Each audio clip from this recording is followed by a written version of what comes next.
Good morning, YouTube. Welcome back to Phil's Recap and Review. I'm Phil the Issues Guy, and I'm here this morning for another morning cast. I apologize to anyone that looked for this broadcast last night. I was originally going to do what I'm doing today last night, which is looking at 3 of the San Diego Comic-Con trailers for 3 shows that we cover here. The first one being of course, Better Call Saul. Of course, Better Call Saul. I'm not fucking awake yet. Of course, Better Call Saul. The second one being Vikings. And then, of course, The Walking Dead. We may be joined by a guest at some point today. I don't know for sure. They were going to join us last night, but this being a morning stream, and I think they fell asleep at like 6 in the morning, they may not pop in, but I sent them the link, and we'll see if we're visited by a mystical Pokemon.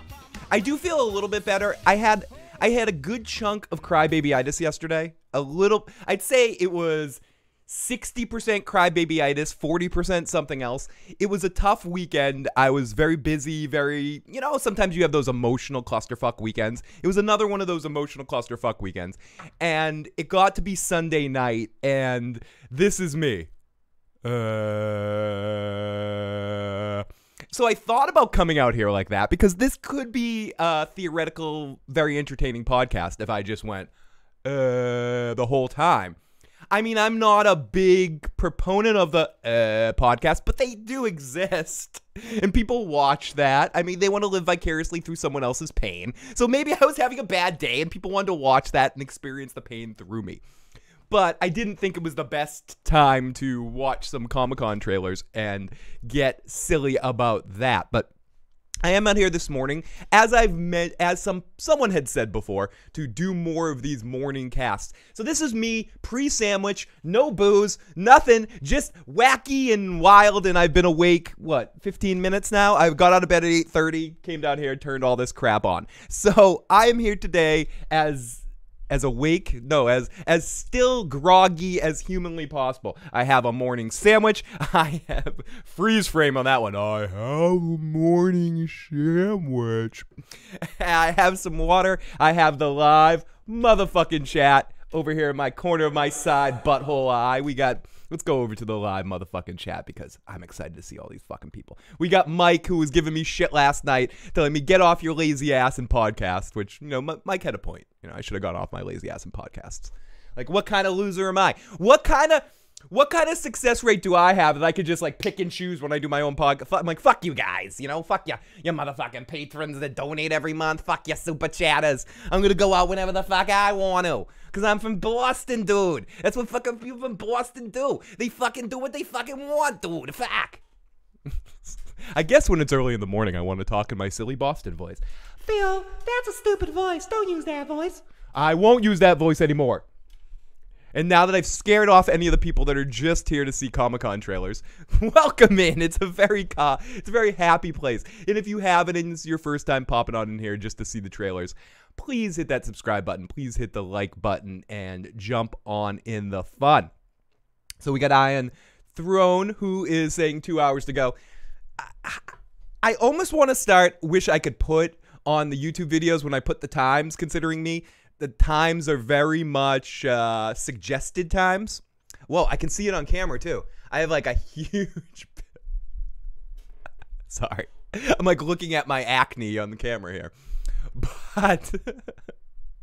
What'd you do on the podcast today, Phil? I sat here and looked at my acne. It was fun. Let's open things up here and open up the live motherfucking chat. Oh, there they are. There's the motherfucking chat in the motherfucking house today. I am feeling a little bit, but to answer your question, I am feeling a little bit better today. I still have a little bit of the crybaby-itis, a little bit of the grog in my throat, but I'm doing all right. Brainwashed. Hey, dude, come and sit on Uncle Phil's ketchup couch, and I will tell you about the morning. No, but hey, dude, Brainwashed, great to see you. Jordy Jedi, great to see you as well, buddy. We got Echo is in here. Good morning, lovely people. Killmonger. Tom himself. I had an emotional weekend when I don't get a Funko Pop I want. Goddamn fucking scalpers. Tom, this is exactly how I'm feeling right now. This is why I'm glad I do these morning shows, as I know I have some people that check us out through all different time zones, and the mornings might be your night, so who knows? Yeah, dude, my Boston accent's coming out big time. 9:45 a.m. I'm sparking one up, depending on how this goes. I ain't turning down a drink. We'll see if we get any spins of the wheel and see if I'm tested with the challenge to drink booze at 8:30 in the morning. I know some people say, as long as I'm making money, I can drink in the morning. You know, Don Draper got away with drinking in the morning because he was making fucking money. Ooh, Brainwashers at the beach? God damn, motherfucker. I'm going to go to the beach after this. It's not too cold. Excuse me. What? I'm sorry, I'm like looking at my schedule now. What the fuck? What the fuck kind of schedule am I looking at? Holy fuck. Uh-oh. Uh-oh is right. So basically what we're going to be doing today is watching the 3 trailer. So I'm getting a text message from someone who thinks I'm not doing a show and thinks I'm up and is like, where are you? Why aren't you talking to me right now? Send me a message. I'm freaking out. Help, help, help, help, help. So I'm going to help. Morning, Uncle D. Damn, it's early. What's up, motherfucking chat? Johnny B. Crazy. What's up, broke? Where's that Stannis video coming out? Good morning. I was going to say Dark Sidious, but it came out as Duh, because I saw it was dog, not dark, and I know your name, but when you're this groggy in the morning, and I can't quite read either, I never learned to read in reading class, so when I look at words really quickly, I assume what they mean by the weird shapes, so I'm not actually, I'm kind of Davosing it. I'm no big city lawyer, but I learned to read from a little girl. Oh my goodness. Phil is 3 hours ahead of me. Oh my goodness. So it is 5 a.m. It's almost 6 a.m. where you are. We do not speak of that. What's up? Great to see everyone in here. So basically what I'm going to do right now is I'm going to play a song and then we're going to get into our trailers. So let's do this. Sorry, I have to return a text message really quick. So let's wake up this morning with that hit song from the band Frightening Dick Theater. This is a song called Issues. Ladies and gentlemen, W-I-S-S-U-E-S, W Issues. Live in the morning, here's a little song to wake you up, and then we're going to start the trailers. Talk to you soon, guys. Welcome to the morning show. That's my weird sound effects.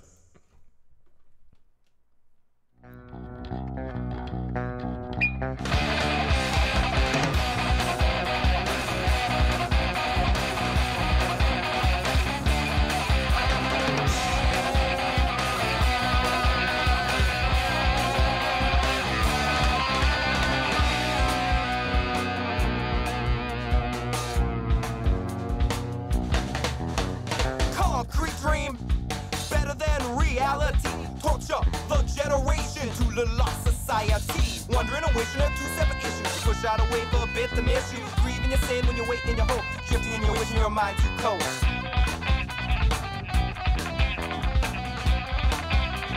Drifting with your mind too cold.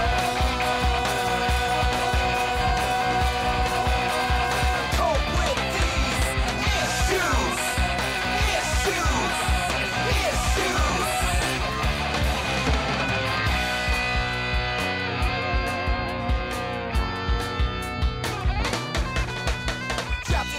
Soul.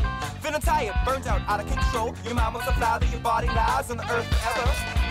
So relate me here, just for a second. Gotta stop, pause, try to affection. Keep to my bones with my words sewn, and you try to own, but you never get it. Figure out from the words I'm chasing. Your hesitation can cause cases. I'll hold out, trying to be thrown out like a rag. Hags, Phil, ain't the way for me. I'm hoping and I'm trying to be free, free. From these issues.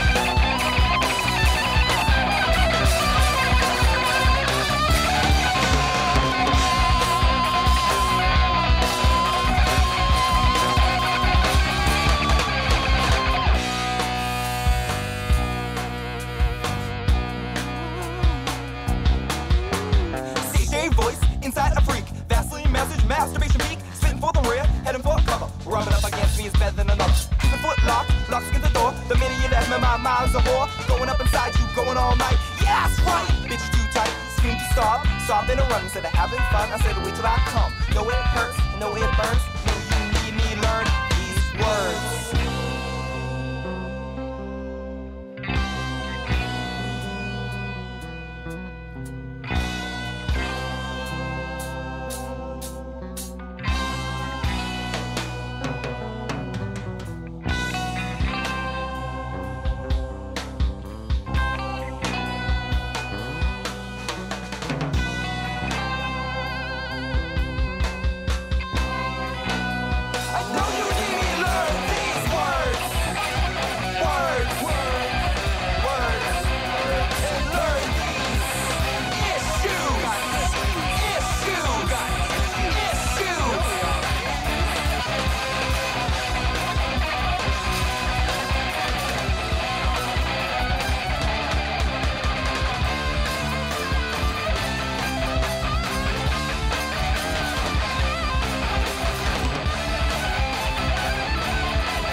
Okay, everybody. Oh, sorry. Ouch. Sorry about that, everybody. And no, Tom, unfortunately, that wasn't a fun technical difficulty. That was, I had a phone call and someone was texting me over and over again. Need to talk, need to talk, need to talk.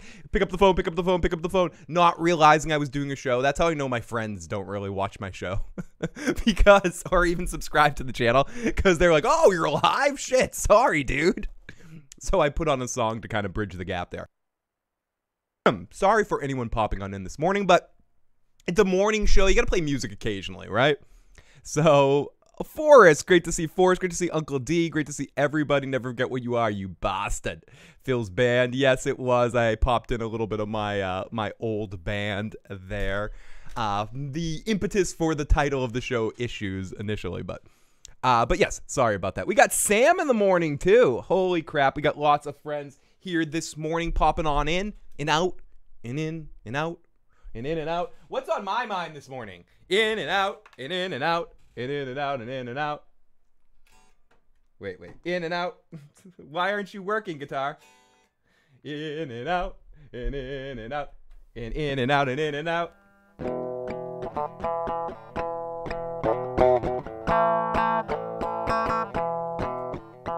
Hey, everybody. Good morning. Good morning, everybody. This is I'm playing guitar face. I am a drummer. I don't play guitar. I got a big, ugly scar on my face. Sorry, everybody. I have way more fun than anybody else does. So let's get into this shit. Yeah, we can stop the In-N-Out burger when we're done with all of this. Shut the fuck up, Donnie. But let's start this madness here with the first trailer we're going to watch today. And the first trailer we're going to take a look at is Better Call Saul. Partially because Sam suggested we look at Better Call Saul first. Secondly, we may have a guest, as I mentioned earlier, and Better Call Saul is the one show he doesn't have an opinion on. So just in case our guest does float on in here at some point, let's take a look at the show that this person doesn't watch quite yet. Or doesn't watch first. It smells like hippie spirit. Hey, Phil and the Bangers. Great to see D ranged in the live motherfucking chat. Tom having a sandwich. You having always having a sandwich. That doesn't count. Nice. Take that show on the road, Phil. Take that show. I lost my pick. Where is it? That's part of my problem. I'm like, where the fuck is my pick, motherfucker? Let me play my stupid guitar. But it's great to see everybody here today.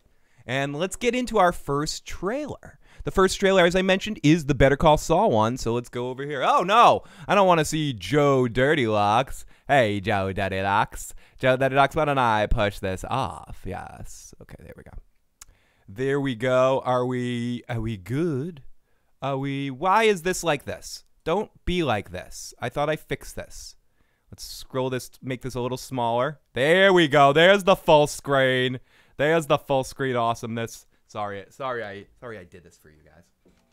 Sorry, you're involved in my madness of still figuring this out. It's a morning show. I'm not awake yet. I'm just starting to be awake. So here is our Better Call Saul trailer. Time for me to shut the fuck up, Phil, and watch this. And then we'll get back and break it down a little bit. So here we go. says here you were a lawyer until not that long ago. What changed?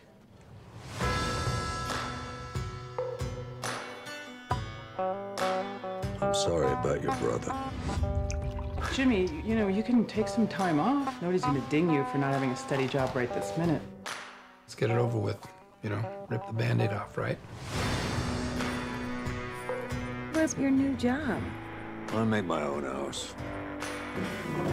At the moment, you have Gus Fring's respect. I'd want to keep that if I were you. Think you're really gonna like this. It's just not for me, and I don't think it should be for you either. Do you have something to tell me? If you do, you would be well advised to do so. Tread lightly. Let's do something beautiful here. We make a bundle. It's free money. Every hour, every day. Ka-chunk, ka-chunk, ka-chunk. We're gonna hit some rough road.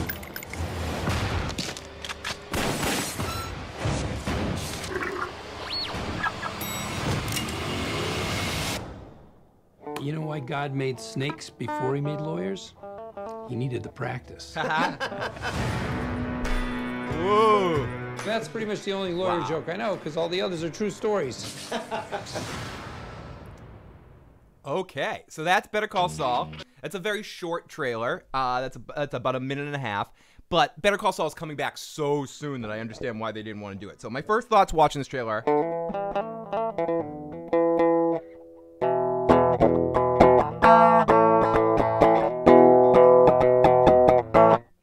I said Better Call Saul.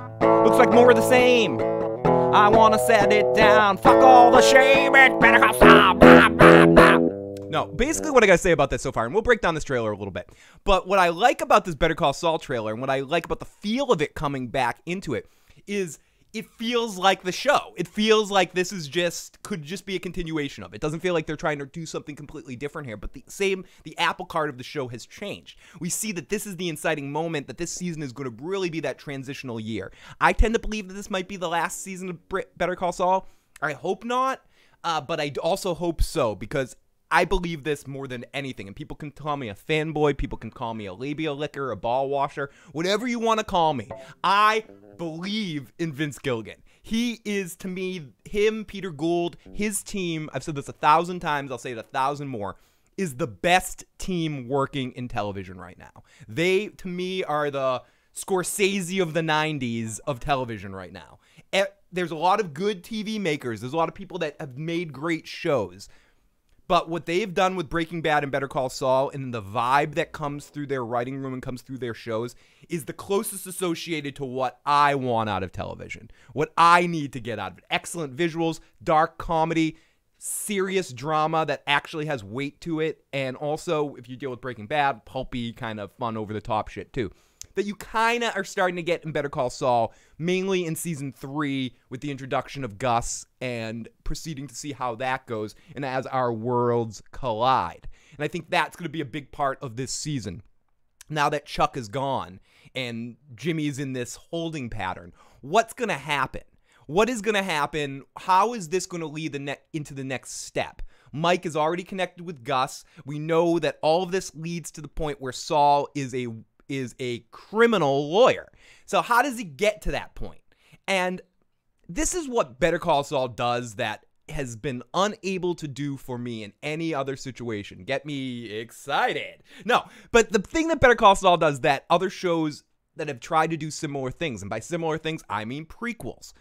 I don't know what the fuck the difference is. I can't explain it, and I hope other shows are able to adopt it if this is going to be a continuous thing in Hollywood or in television. We got the Mayan show coming up soon. We got the Sons of Anarchy prequel coming probably a few years later than that, and then we also have talks of a Sopranos prequel. My fear in situations like this is...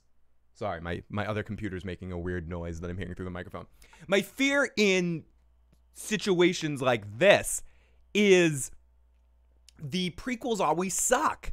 And it always has no weight to it. You never give a fuck about the characters because you know most of them are alive in the end. I don't know what it is that Better Call Saul did. I can't quite put it in words because a lot of shows, they'll introduce new characters that you care about them.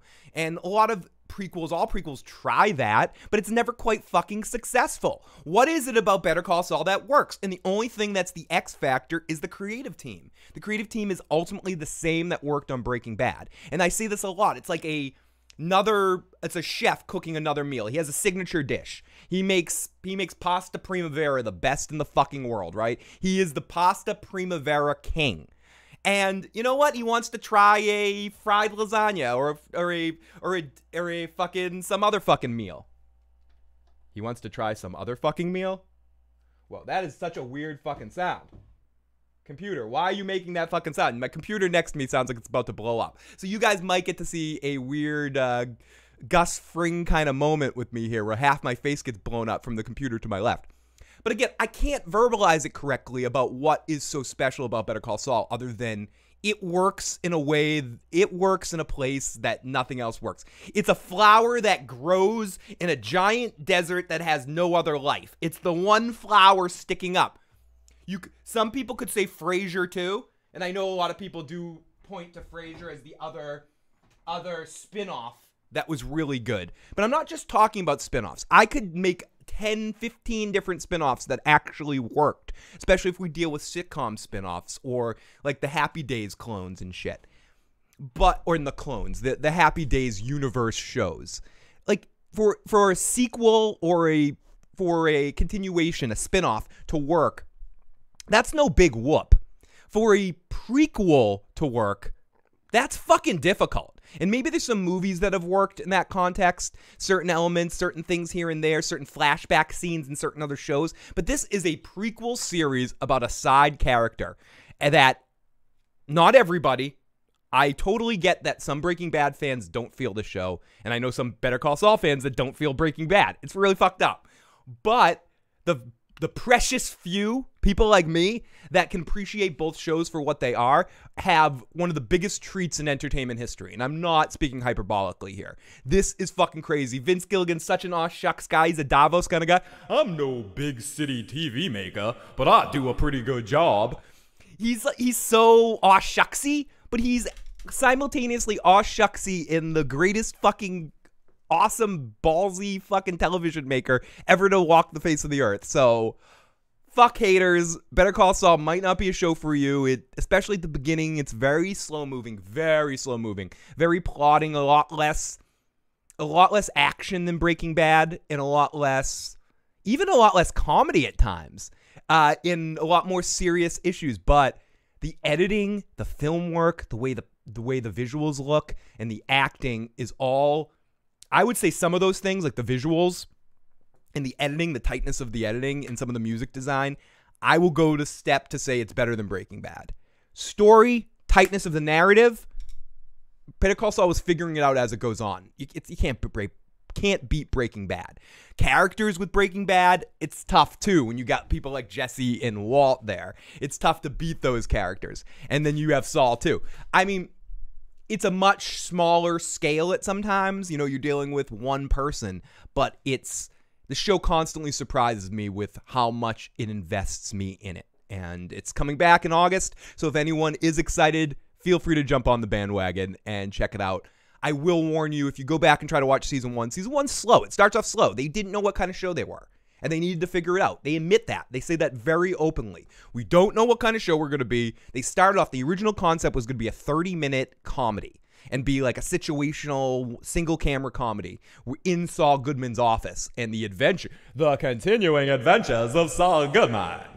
And they decided against that and decided to turn it into this 1-hour drama, family drama almost. And I can't lie, it's my favorite show on television. I like it better than Westworld right now. I like it better than Game of Thrones right now. I like it better than anything. It's my favorite show on television. I mean, I would say maybe because it's coming soon, because I'm so hungry for it. Ask me when Game of Thrones comes back if I feel differently about that. But right now, it's probably my favorite show on television, or at least my favorite drama on television, and maybe my favorite drama in a long time. And I know people are watching. It sucks, Phil. It's stupid and it's fucking boring. You fucking hyped it up. You fucking suck. But I want to hype it up in a way, to be honest, that it's not the stakes on the show aren't always super high. They're more personal. They're more real life stakes, like dealing with an oppressive brother. Or a family member that always kind of puts a thumb on you. You know, the guy that always beats you in basketball every time you shoot a shot, they stuff you and they go, I'm better than you. You know that guy? Or that girl? We all have that cousin, that family member, that asshole in our lives. Better Call Saul deals with those shit. Workplace drama. How you figure it out when shit happens and you have to put your life back together. It isn't all about, becoming a drug kingpin to save your family because you have cancer or something. Like, the stakes are more simple. Lawyer is a little bit of a con man. How does he deal with that combination of wanting to fulfill his brother, like really loving his brother and wanting to feed into that and wanting to do what he does while same time being yourself? And that's a big question in life. How much do you satisfy your parents and what they want you to do? And how much do you do it yourself? How much hate comes from that brother that puts his thumb on you, and how much of that is love of him trying to help you? I mean, it's issues like that Better Call Saul deals with better than anything else. Let me go into the live motherfucking chat and see what you guys have to say about this shit. Let's pop it in there. Oh my God, I love it. Favorite characters in Better Call Saul is Saul, Mike, and Oh, the Kettlemans are awesome, Killmonger. I love the Kettlemans. Great characters. Great, amazing moments. All I'm going to say is 2 words to the people who haven't seen it. One of my favorite moments, Squat Cobbler, baby. Squat Cobbler. In the first season, the Mike episode might be the best part, and it ends really strong, and there's a lot of good points. I would say season 2 and season 3 are better than season 1, if that matters to anybody. Looks fantastic. Sorry, DJ, I said that like Arnold Schwarzenegger. It looks fantastic. Thank you, DJ Baba. It looks fantastic. Love you, DJ. Bernie the Burnt. Lots of Breaking Bad Easter eggs. I'm psyched. I think this season's going to be even more littered. I am convinced that Aaron Paul is on this season. I am fucking convinced of it. But he's not a good liar. Aaron Paul is not a good liar. And reading the Breaking Bad 10-year anniversary piece in Entertainment Weekly and hearing a couple of interviews with Aaron Paul, I know him and Bryan Cranston both have a hard-on to be on the show. They both. And Vince Gilligan has a hard-on about sticking them in here. And it's with Vince, like everything Vince does and his writers team does, it all has to feel organic to what they're trying to do. So Vince's problem bringing Jesse and Walt in is how do we do it to have it make sense? Which is fucking awesome. And he's not thinking, hey, think about the ratings push that we're going to have if we put Walt and Jesse on the show. Fuck. All those Breaking Bad fans that tuned out are going to tune in to see Walt and Jesse. For me, and I've said this a lot during my recaps of Better Call Saul, the Jesse one makes more sense to me than the Walt one. The Walt one would have to be a glorified walk-on cameo of him working in the car wash or something like that. Working in the car wash. The Jesse one, I can think of more natural ways of going into that. This is some time spent in bars. We know that Jesse played drums in a band for a long time, so they could be in a bar where Jesse's a drummer. We also know that Jesse was the conduit to Saul, so Jesse introduces Saul in Walt, and he had already worked with Saul, or his buddy had gotten off from Saul a couple of times. His buddy Ignacio, I think he calls it, which I believe Nacho's name is Ignacio. So theoretically, and I could be making up some stuff here or misremembering, it's been a while. I haven't rewatched Better Call Saul yet or my recaps, and we're just about ready to start the show in August. So I'm a little out of touch here, but things I'm remembering. So I think I always thought it would come through Nacho, that somehow we get connected through those two, or maybe it'd be a different guy or something. But I see moments where Jesse could come in easier than Walt. I think Walt's different because Walt doesn't really become interesting until he breaks bad, until he changes and makes that motion. He doesn't fit into this world. He's just in Albuquerque somewhere, and as a teacher and a loser working at a car wash. And I don't mean people that work at car washes are losers. I mean the way Walt's running through his life at this point is someone that's getting walked over and someone that's getting manipulated and pushed by his wife, got manipulated out of a business, and is just a shit bum teacher that doesn't give a fuck about life right now and hasn't reached that epiphany of I'm going to die and I have to change my shit. So Walt, to me, isn't very interesting right now, where Jesse, I care more about Jesse's past, which led Jesse to that point, and I think he had an interesting run. Yeah, Aaron Paul looks old, but still, he can definitely do it. Looks fantastic. Sorry, I want to continue with the Arnold Schwarzenegger hair thing. But lots of Easter eggs, and I think it's going to be really fucking good. Oh, wait, did we get a Super Chat donation? I saw some fun pop into my ball there. Let me scroll down here. Thank you to anyone that did. If someone donated or subscribed right now, thank you so much for the love. It ain't broke, don't fix it. Hey, what's up? So is everyone in here? Great to see Mackenzie in the live motherfucking chat. Good morning to all of you guys, and welcome to the YouTube morning show, or Phil the Issues Guy morning show. Killmonger, I don't like that there's... Oh, starting with a prospect. Oh, talking about the Mayan show. Me neither. I'm not as excited about the Mayan show as I am just to get Kurt Sutter back into this style of show making again, television shows, and away from the fantasy that destroyed it for me in a bad way in Bastard Executioner, and almost made me question my Kurt Sutter love for some of the stuff he's worked on over time. So I hope that at least gets back to his roots and sets himself up for a good Sons of Anarchy prequel series, because I think that is another series that has a potential, because there's so much interesting going on in the foundation of the original 6 and all that crap. Anyways, let's go. Tim F., great to see you. I just want to watch Breaking Bad again. Me too. I've been trying to get Steph to want to watch it again, and she's like, not ready. And I'm like, Better Call Saul? I'll watch Better Call Saul. She's an example. Stephanie likes Better Call Saul better than Breaking Bad. And so does Tim from the live, not Tim F., the other Tim Gersh, likes Better Call Saul better as well. I also have my cousin who likes it better, and then my cousin Gotti, who used to do the Breaking Bad cast, won't even watch Better Call Saul. Watch 2 episodes and it's like, this show sucks. It's not for me. And then I know a lot of Breaking Bad fans that are just like, nah, maybe one day. I can't really get into it. So, and to me, those people haven't really watched it. I think a lot of those people haven't even tried it. Haven't even tried it. You haven't even tried it. Ugh. I don't want to get too close to the camera. I don't want to freak you guys out. And Sopranos prequel. It might be another sequel. There's talks at a very foundation level of doing a prequel series about Tony's dad and some shit that was going on during that period of time. I forget. There was more of a description. If you scroll back in the channel, I want to say there is a podcast where Joe and I talk about it a little bit, but we'll keep an eye out for that. And if it does come back, we will definitely be doing recaps of that with Matt. I am at it early today, I see. I wanted to go last night, but I was suffering from crybaby-itis, so I had to pack it in last night and go to bed early, but woke up this morning, got myself a beer, woke up this morning, was ready to watch some trailers, so very excited. Let me catch up here in the chat.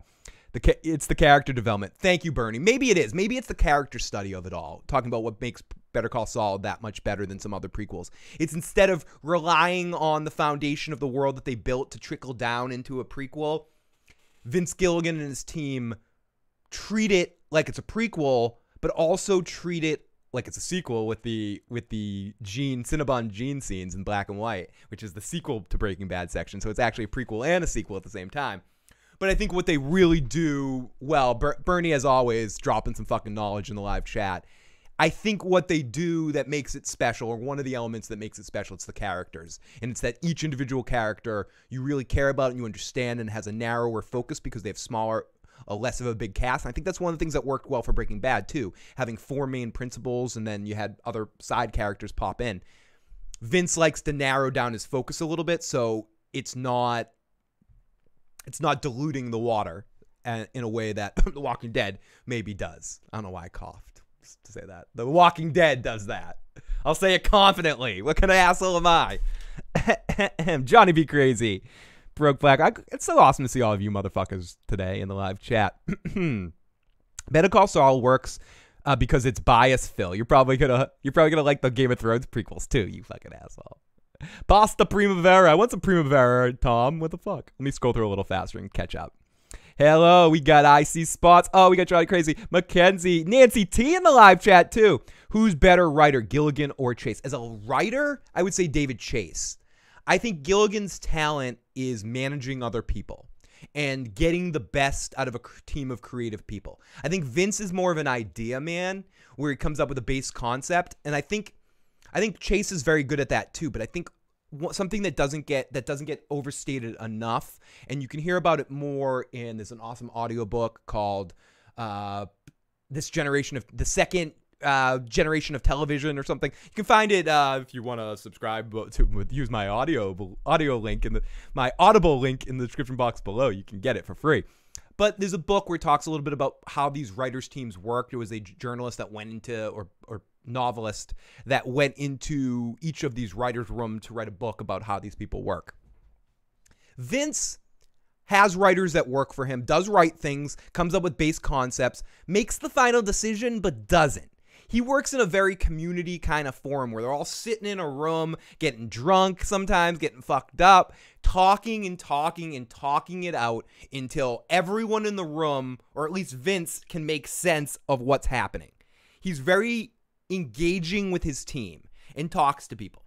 David Chase works a little differently. He'll take what someone wrote and I think it was said that maybe 2 scripts in the entire Sopranos run David Chase didn't update, didn't work on. Vince likes to let people have their thing and kind of step away from it and just be a voice in the room as the stories get structured. David Chase is more of a egomaniacal control freak, and both shows are excellent. I know some people would argue that The Sopranos is the greatest show of all time. Some people would argue Breaking Bad is. My point of this is just like learning, there's no correct way of doing things. Some people work, and I mentioned this before with theater. I personally, when I'm in a play or I'm in a movie or I'm in a group, too much like lovey-dovey, let's all shiny, happy people holding hands shit takes away from my performance. I like to kind of curl up into a little ball and go, I'm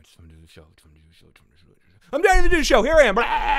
And just bust myself out of a ball. I can't work if I prepare too much. Then it becomes very scripted. I am scripted now. Or if I try to be like, hey guys, we're going to do a good show. Like to Joe before we start doing the podcast. Hey Joe, let's connect here. Let's play a connection game. Clap. You clap too. Let's feel connected and clap at the same time. Like, I'm not one of those guys. I'm not bad-mouthing people that do that shit. But with my team or my show, I can't do that. And it fucks shit up. It doesn't make things as good. So I like to work in a more, before we go live, very quiet. Like, we don't talk much. Yep. Okay. You ready? Mm-hmm. You ready, Joe? Joe, are you ready? Yeah, Phil, I'm ready. Yeah, Phil, I'm ready. You ready, You ready, David? I'm ready. And then the show starts, and it's, hey, everybody, welcome back to the show. I'm Phil, the guy. Me.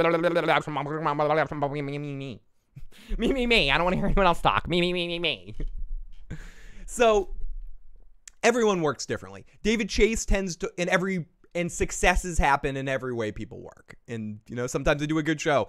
I'm sure people that prepare prepare too much do good podcasts too, But in showmaking, who's the better writer?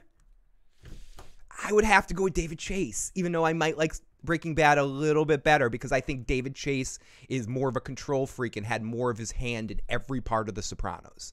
But if the question was who wrote out a better beginning to end story, it would be Vince Gilligan.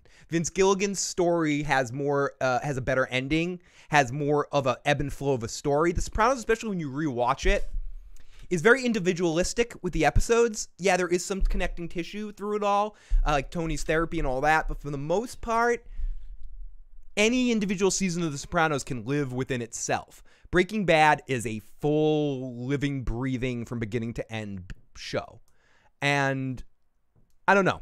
It's a tough question, and it's a question that we're going to have at a very specific time in a very specific cast once Better Call Saul's over too. But we're talking about Breaking Bad, where Matt and myself are going to get together, maybe get Joe on it too, and maybe some other folks that are passionate about this subject as well, and really get down to this debate, because there is a debate out there about what is the better show, who's the better writer, what is the better thing, at least in my group of friends. We argue about it at parties. So I want to bring that argument to the podcast. Matt and I have talked about it a lot.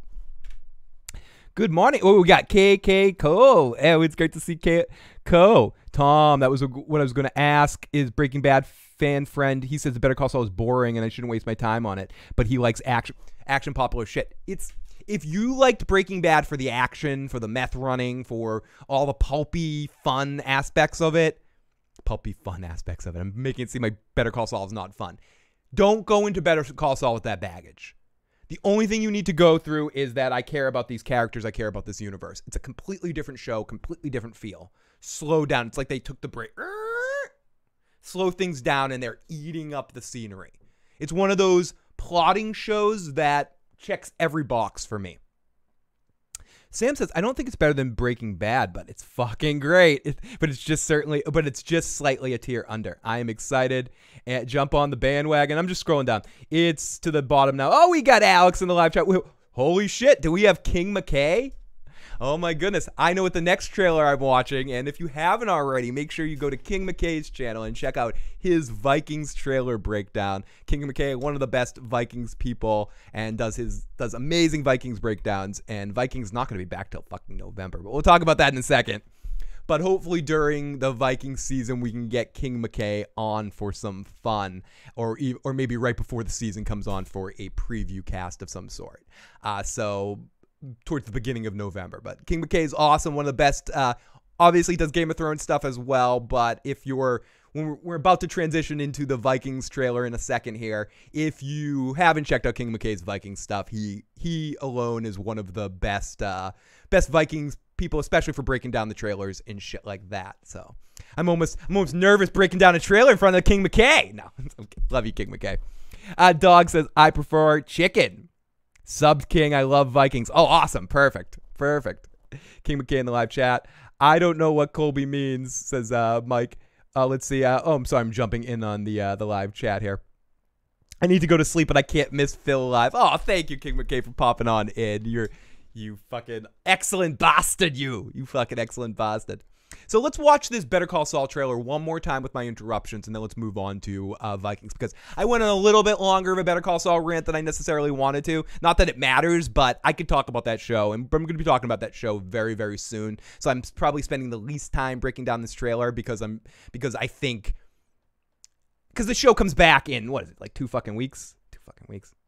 Too many dope shows to watch, so little time. But what's true is you're also getting much, much older, Tom. So pretty soon, your activities are going to shrink down a little bit more, as well as other things are going to shrink down a little bit more. So when you're older and you're tired in bed or in a chair somewhere, you'll have plenty of shows to watch, because there'll be plenty of things to catch up on while you sit in that waiting room.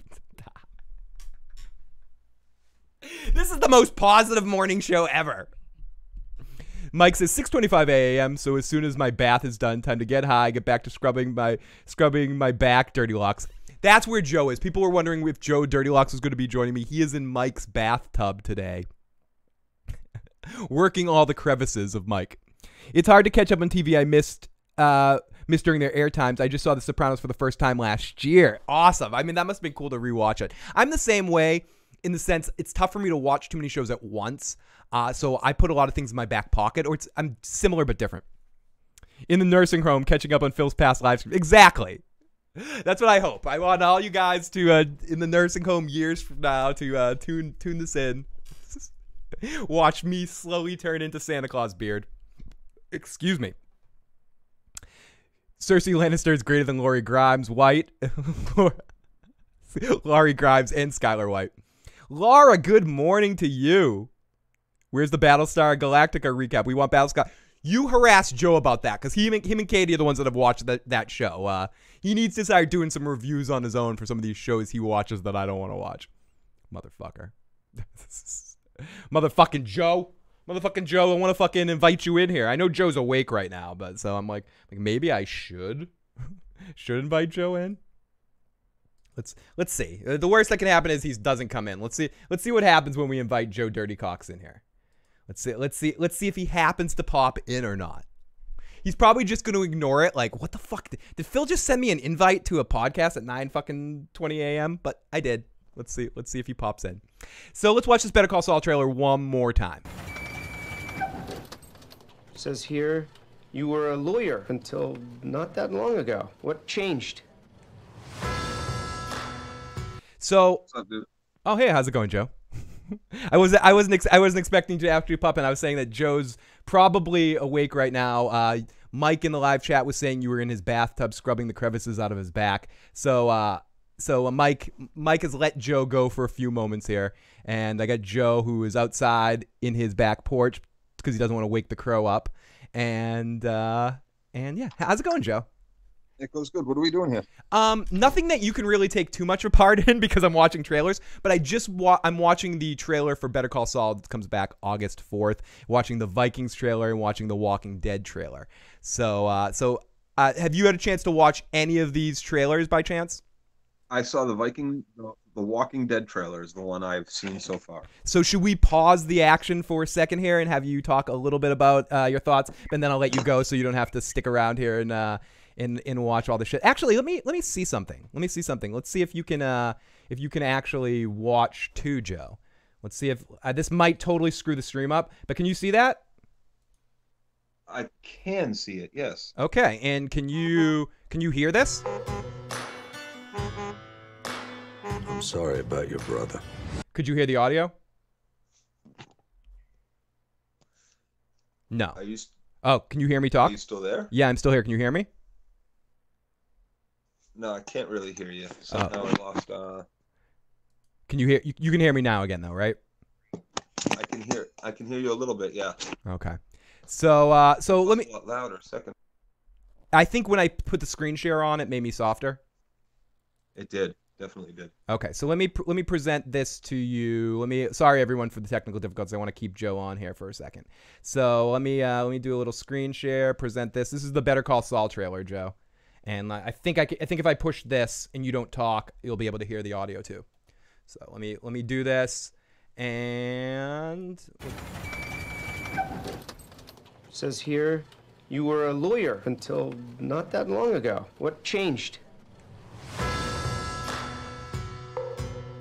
I'm gonna mute my mic, Bill. I'm sorry about your brother. Jimmy, you can take some time off. Nobody's gonna ding you for not having a steady job right this minute. Let's get it over with. Rip the Band-Aid off, right? What's your new job? I make my own hours.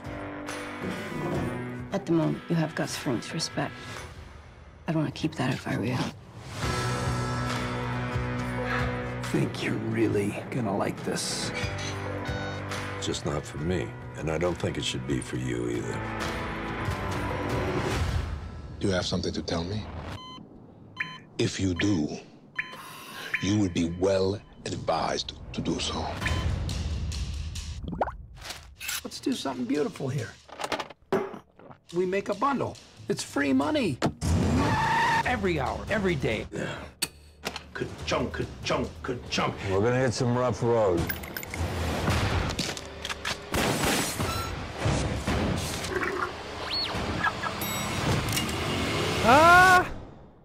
You know why God made snakes before he made lawyers? He needed the practice.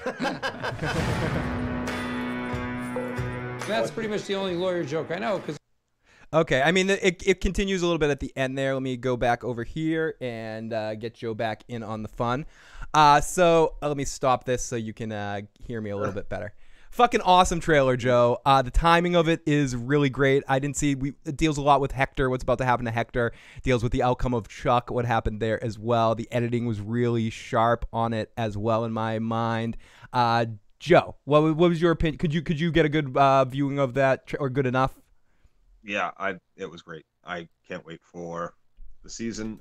The show's always been amazing. The trailer was really good. I like the it's got me wanting some Better Call Saul. Yeah. Here's the thing, like I'm gonna have to do some research too, because I'm thinking I'm getting rid of my cable soon to save some money, so I got to find out where it's gonna be streamed like immediately. You could always I know you're a lazy man, but you could always come.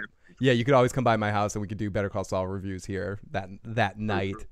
So if worst case scenario, I'm sure there's hidden ways to find it in different locations, but like it's got to be like it'll be like on Hulu, like or like if I'm I'm like I said, I'm gonna get rid of my cable, but I'm still gonna find a streaming service that like YouTube might have AMC live stream, so it'll go live when it does, or AMC has an app. Right? Does it? I don't know if AMC has an app. They very well might. I've been informed by my very savvy Canadian brethren, Jimmy Boy, GFW, that they do indeed have an app that will stream their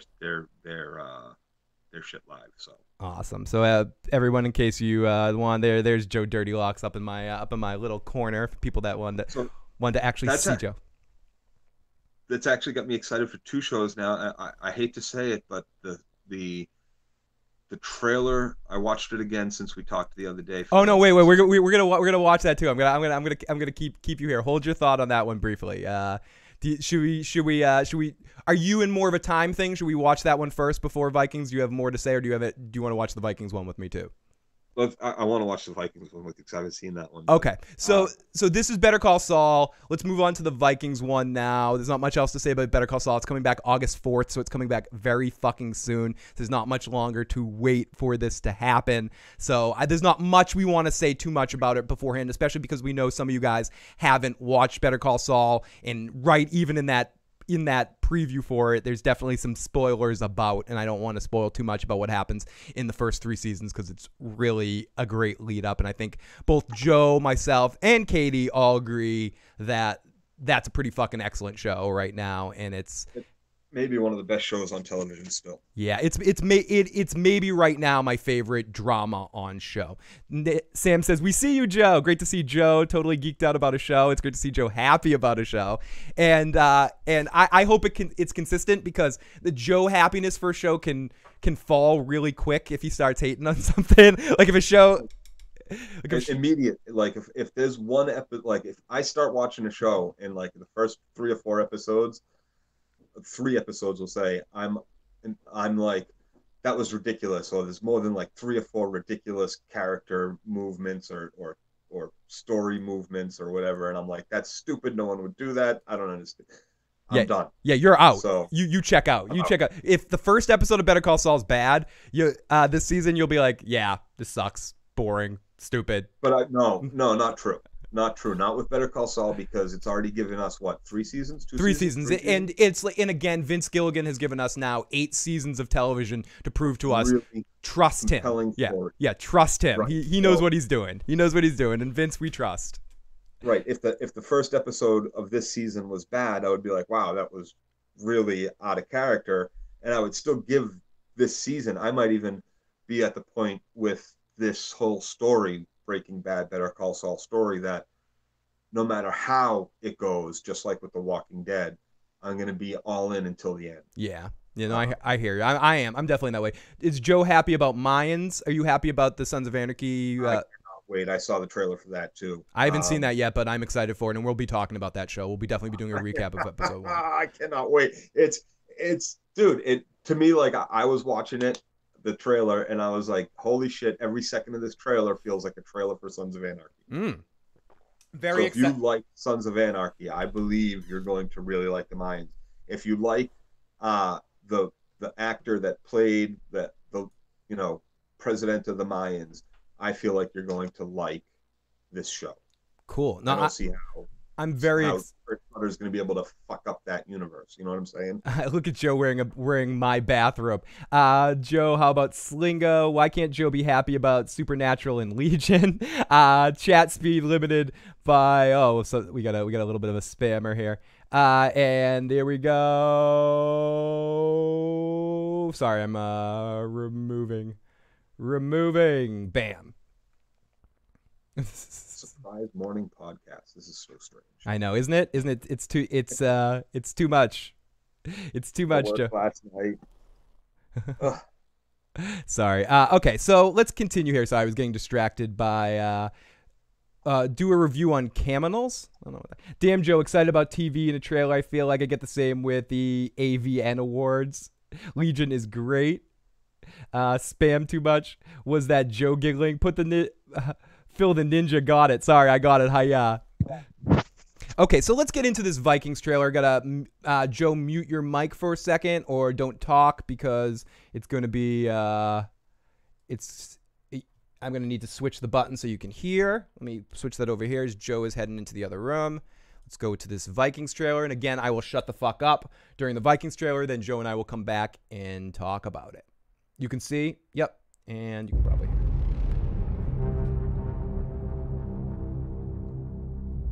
These are days for rejoicing, ancient one. People of Connecticut! I am made for the boneless! I'll hail you, new king! Everything is becoming darker. We shall all of us go into the dark. After the defeat, Lagertha, Ube, Björn left Kattegat in a hurry. We were hunting them. They escaped. Why would I betray you? Because you are back in England. I agreed to give you Whoa, Lagertha aged, sorry. refuge here if you were willing to fight with us against the armies of your countrymen. Oh, yeah. The sons of King Ragnar Lothbrok. On our side, prepared to fight for us. Be very careful what you say about me, Victor. Why? Will you kill me next? I don't belong here. I want to take Kattegat back from Ivar. You will never overcome Kattegat. I'm going to kill him. Are we afraid to die? Not me!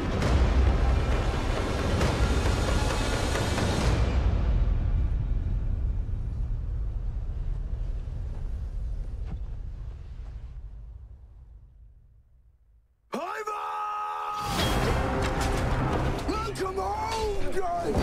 Welcome home! King Alfred is in trouble. There are those who want to overthrow him. I pray that none of you will betray me now. You can't do this. I thought you loved me. Brother will fight against brother, and the world will be wrecked. The gods are not here! They're not here!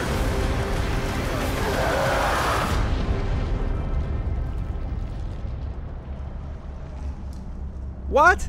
May I ask, why are you here now in person? Because I miss the old place. Yeah. Okay. Let me push this button and unmute Joe here and stop this. Oh, okay. I'll start because I don't know how Joe's gonna feel about this, and I want to get this out. That was a fucking awesome trailer. I don't know how this. Agreed. Okay. I don't know how this season is going to play out, and I liked last season, I think, a bit more than Joe did, especially towards the end of it. I think Joe liked the start of it, but didn't quite like how it, or the first half of season 5. But fuck yeah, that trailer is maybe one of the best Vikings has ever done. That sets me up with so much fucking hype. That looks like so much scale. That looks like so much action. They've never featured the action this much in the trailers, except for back in season 3, I think it was, which was a really fucking violent, awesome, battle-filled season. This seems like it's all going to be about the Viking Civil War, and we're going to get balls to the wall, crazy action. Lagertha seems, or she's actually aged.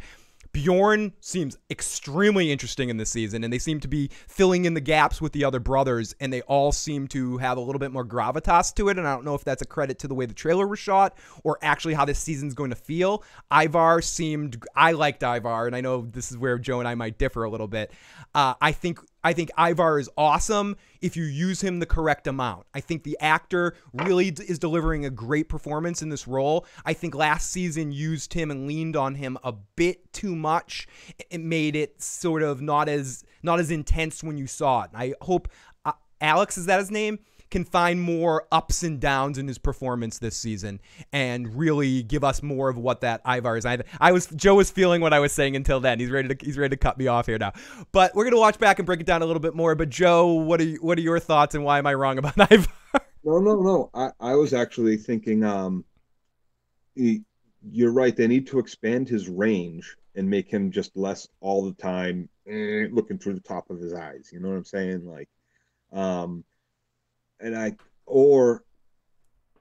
which is what they failed to do last season. right? And he was in a lot of the. He was, like you were saying, very focal point. I would like to see that change and him not be the main focal point, but I don't think that's going to be the case. I think you're right. If they did do that, it would tend to be, it would make his scenes that much better. I think that's what worked. So we'll see how, yeah, we'll see how that goes. But as far as like the trailer in general, man, I hope the season is as action filled as that trailer makes it seem like it's going to be. Did we see Floki in the trailer? No, I thought is King McKay still in the live chat? Who did an excellent break? Not see Floki in that trailer. That was all focused on the war at Kattegat and then the surprise,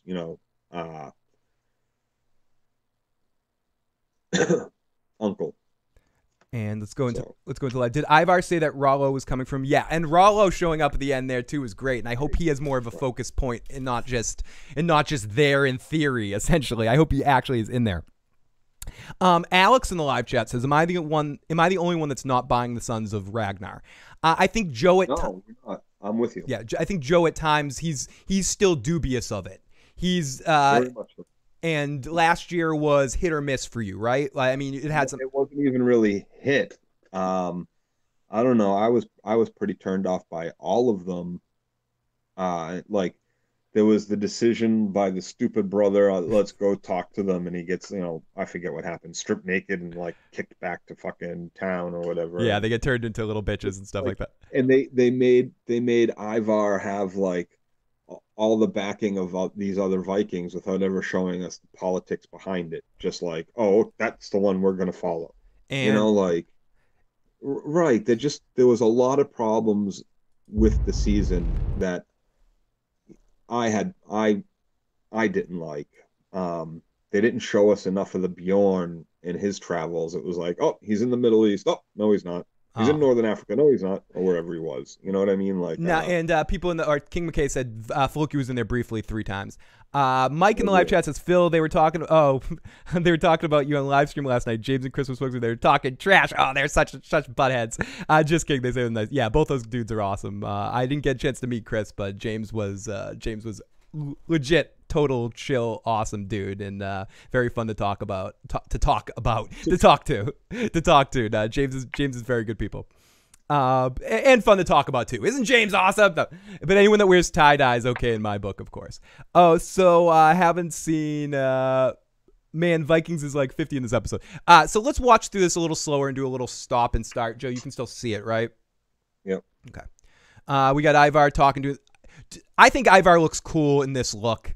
I think this is I think the makeup design created a very ominous kind of look with this Ivar look, and he almost jokery in a way, which I think works for this actor because of his smile and the bigness of his mouth. He's got such a big mouth, and I think this style works really well. I don't know how historically inspired it is, and how much is it's just a inspiration on something through a makeup design, but either way I like it.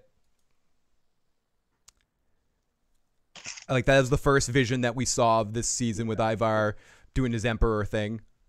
It's definitely, I like the makeup on him, his outfit, but that's the thing, we see him, he's got this makeup on in almost all the scenes we see of him, which is why I say hopefully the season is as action-packed as we see this trailer.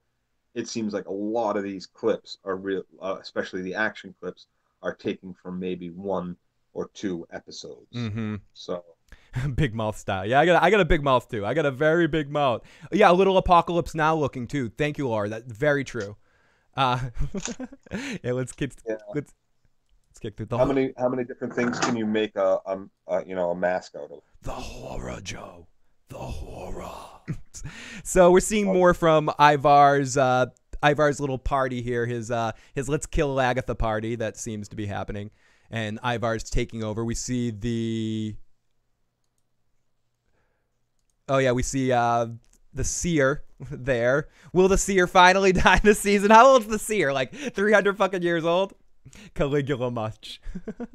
That's the description of when a party gets real serious. It starts Caligulaing, using Caligula as a verb. So this is breaking down the old. Oh shit! Was that Ubi or was that? Yeah, that's Ubi. Looks like he got his ass kicked, or is that King Finehair? I can't tell. People in the live chat, let me know. Is that Ubi or Finehair? Hopefully he's dead. Maybe just a random Viking. Or is it a random Viking? For some reason, I thought it looked like Finehair. Maybe it's just a random Viking. Historically, the real Ivar was a great wartime strategist. It's a lot darker and more violent than other trailers. Yeah, and that's what I like about it so much, King.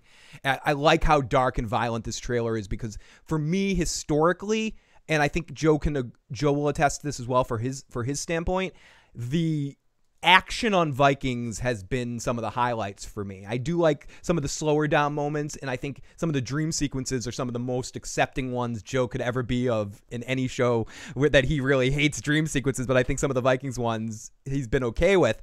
I think, but both of us really love the action on it. So yeah, the action for sure is in my opinion, it's the best part of Vikings. However, I still have to say, everything's been lacking since we lost. Since the Raggies disappeared. It's funny. The more we talk about Vikings, the more you're starting to remember how you felt last year. At first, like, this is awesome. It's gonna be great. And you're like, oh yeah, wait. I didn't really like this guy. I don't even like Ivar. So Travis Fimmel. See, now, like I said earlier, with The Walking Dead, it's been so many years, and I was so hooked for so long, and it's gotten progressively worse and worse. And we do the show about it, so I'm all in on that one. And it's kind of forced a little bit at this point to be on time with it, and not just like because we do the show, so I got to watch it every week rather than waiting a few weeks and just nailing a few of them in the morning when I get home from work or something like that. But so, which I might do if we didn't do the show. Better Call Saul, even if this season got bad, I would still be all in on the appropriate night to watch it. You know what I'm saying? Because it's got a shelf life, unlike The Walking Dead. So, but with Vikings, this is one of those shows that if it becomes bad enough and we're both like, it sucks, I'm not. Right. The main reason why I was watching was Travis Fimmel. He's what hooked me in the first place in the first season. You'd be fine watching the season and doing like a season recap of it. Yes, exactly. No, I hear you. I hear you, Joe. And I remember last season too, and people can watch our season's reviews last year to see even more how Joe thought about the show. When Bjorn shaves his head, it's supposed to be part of the time jump. Ubi, okay, that was Ubi King and Laura say that's Ubisoft, says Mike. Deranged, I can't wait for Game of Thrones to come back as well. Alex says, will this be the last season of Vikings, or they plan to take them to America as well? I don't think if they've officially announced that yet, but I do know. No, wait, there is going to be one more season, one more 20-episode season. King McKay, correct me if I'm wrong if you've heard any different. I want to say they announced that there's one more, but this could be the last. If I'm guessing, I'd probably say that there's going to be one more, if I'm guessing. But I could be wrong. I want to say Michael Hurst has said the last shot he wants to have is them getting to America or something, but so I could see them going that far, but I don't know. Great to see you. Shit, I need to go. Be right back. Night Queen, have a great fucking day. Thank you for popping on in for the morning show. Especially the dirty, nasty Viking sex. Just kidding, Laura. See you soon. I don't get why people still are doing question and answered about a show that's on break. Better Call Saul, I have a good feeling about this season, says Jen S. I have a great... Oh, at least to season 6. Okay. There will be another season for sure. So I didn't make that up. They did announce that there'll be one more season, 20 episodes. So there's at least going to be a season 6 of it. So no matter how bad the season does. No matter, it's already ordered, so it'd be tough. TV shows aren't canceled the way they used to be. So we see Ubi on the ground here. And then we see Bjorn a little bit again. Ooh, let me scroll down. Scroll down to Joe. To the Joe one. And then we get the Viking. We see Lagatha definitely aged. And now we see all the action creeping in, as Joe was saying. I'm not going to stop it for every piece of action. As I said, if you want to watch a really awesome breakdown, definitely go check out King McKay's breakdown. But I just want to go quickly through this again as we see all the Vikings in the field. We see Bishop Sexy Pants in there. We see the two arms. He was a good addition. He was. I liked him as well. The problem is I think he is underutilized or not. I don't know. It was a good addition, but it's yeah. I don't know. Didn't really do much, and he was flip floppy. Yeah. And Joe, since I hijacked you in the morning, if you have to go at any point, just let me know. Joe's unexpectedly podcasting today, and Mel.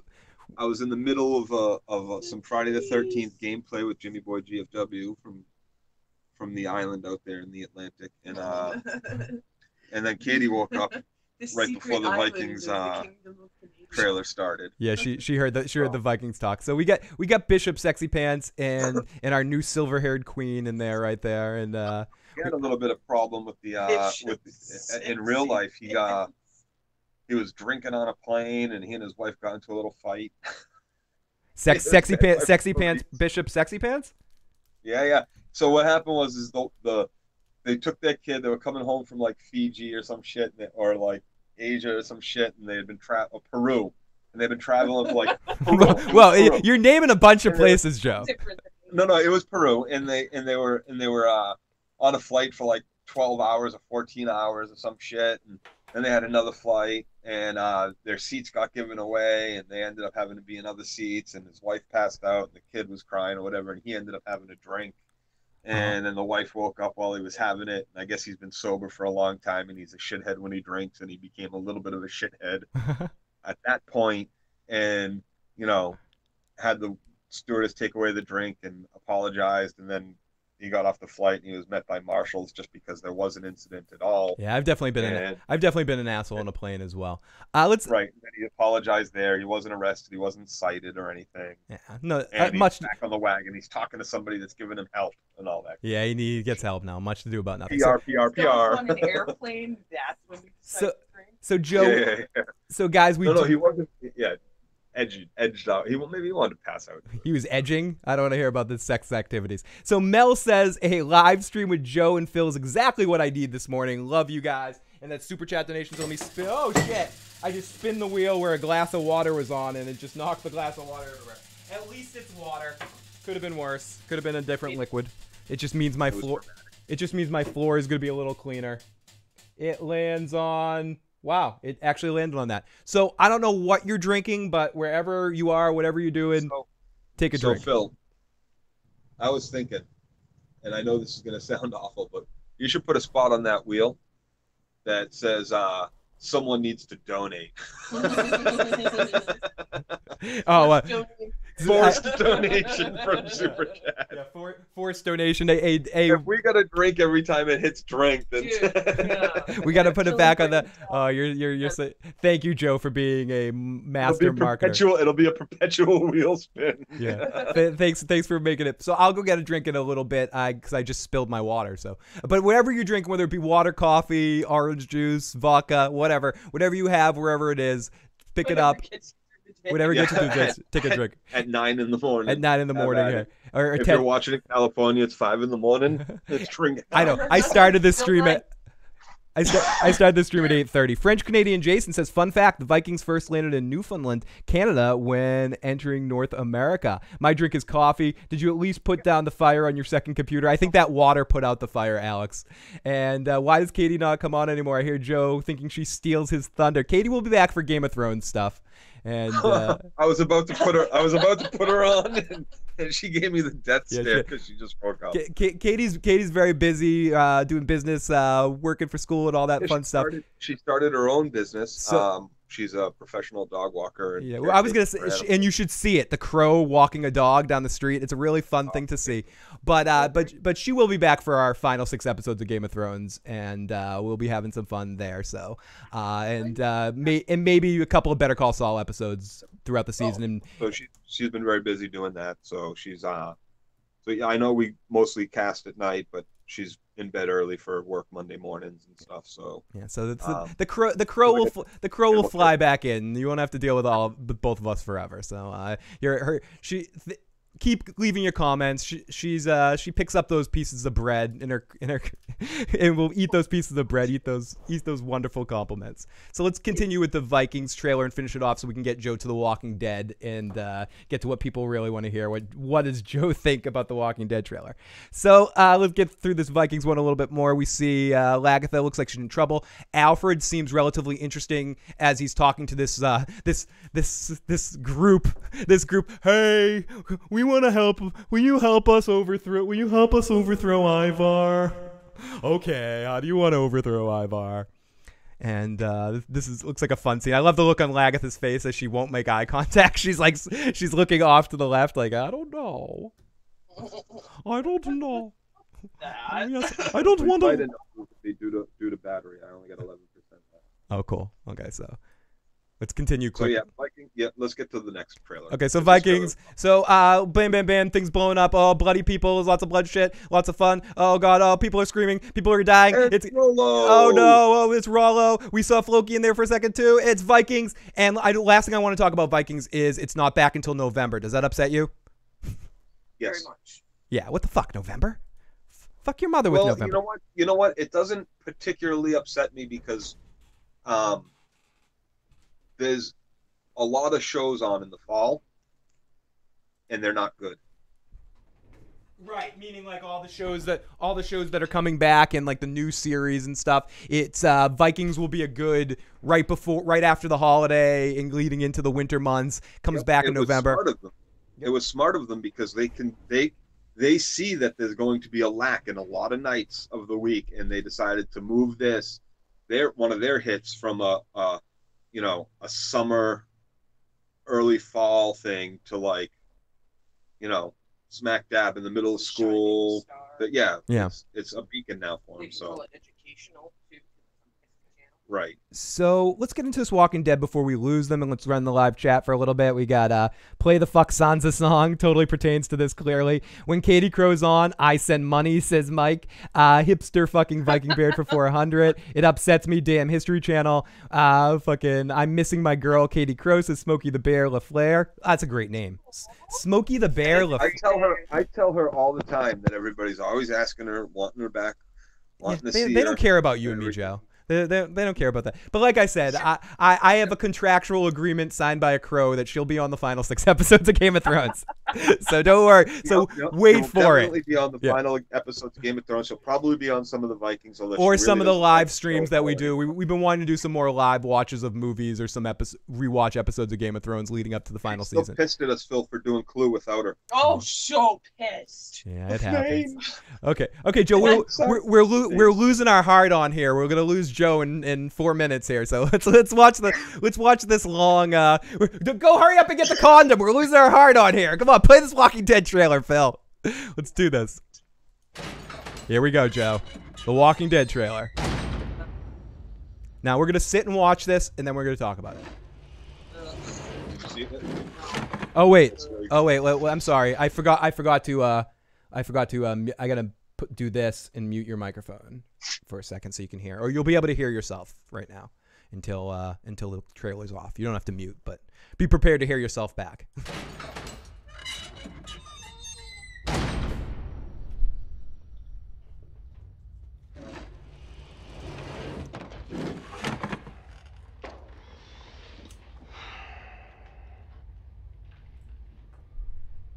It's been a while since we had one of these talks.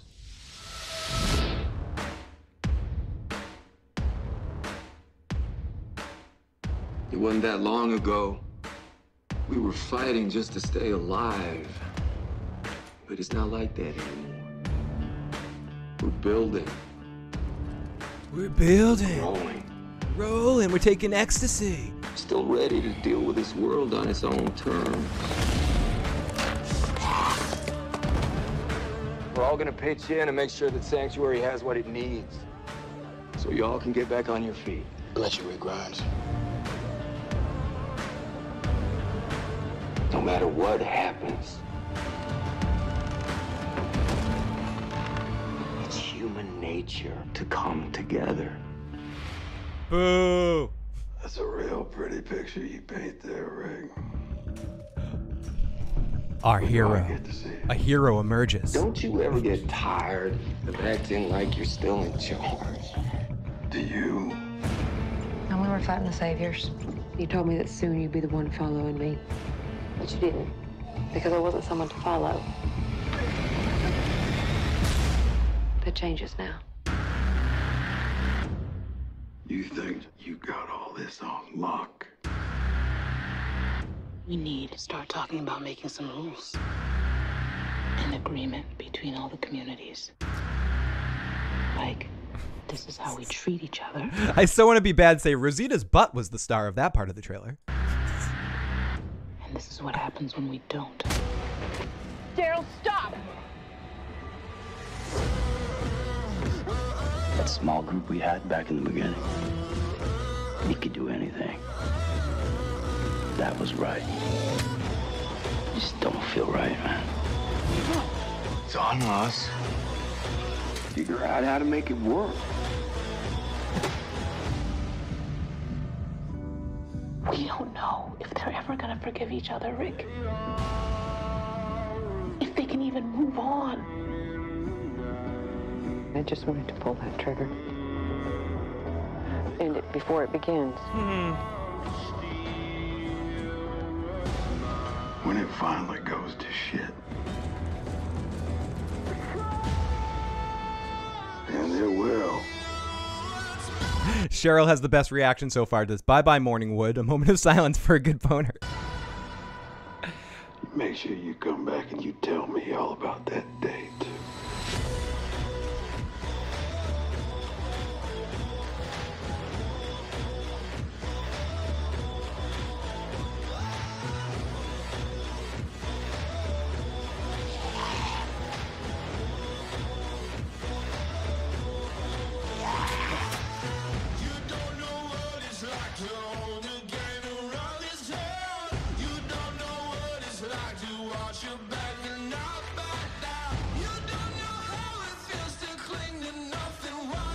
Is that the Rick Dad?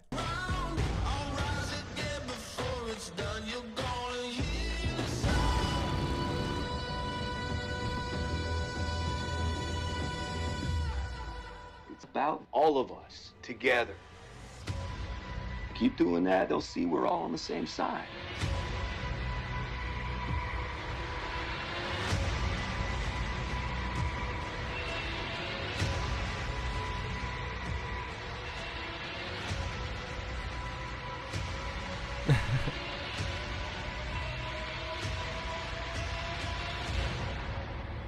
We on the same side, Rick. Joe. You tell me. Joe, we on the same side, Joe. Joe. You tell me too. Who were you before?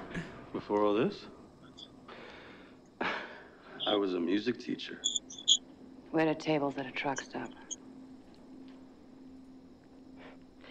She says she was a journalist, but she's just being modest.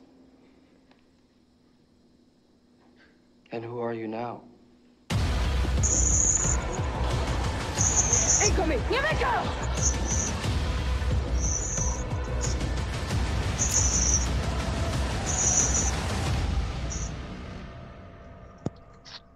Oh, that's too soon. Okay, so wait, one more part. One more part. The best part of the trailer, actually. In my opinion, this is the best part of the trailer.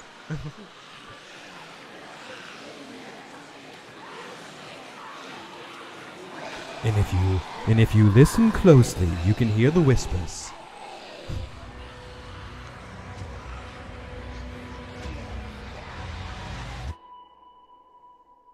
Okay, that's it. That's it. We're done. Let me fix this for you, Joe. Okay, you're back, Joe. Before I go, I'll let you go first since you're running out of time. What are your thoughts on the Walking Dead trailer?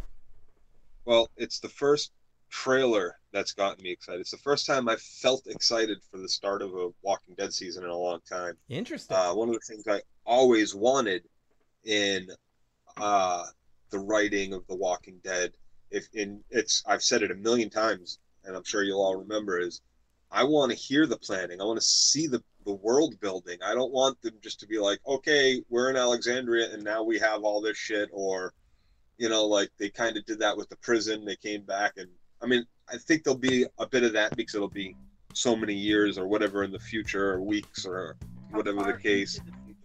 I'm not sure how far, or if they're going to do a good question, a Katie. certain period immediate and then a jump in mid-season or beginning of the season somewhere.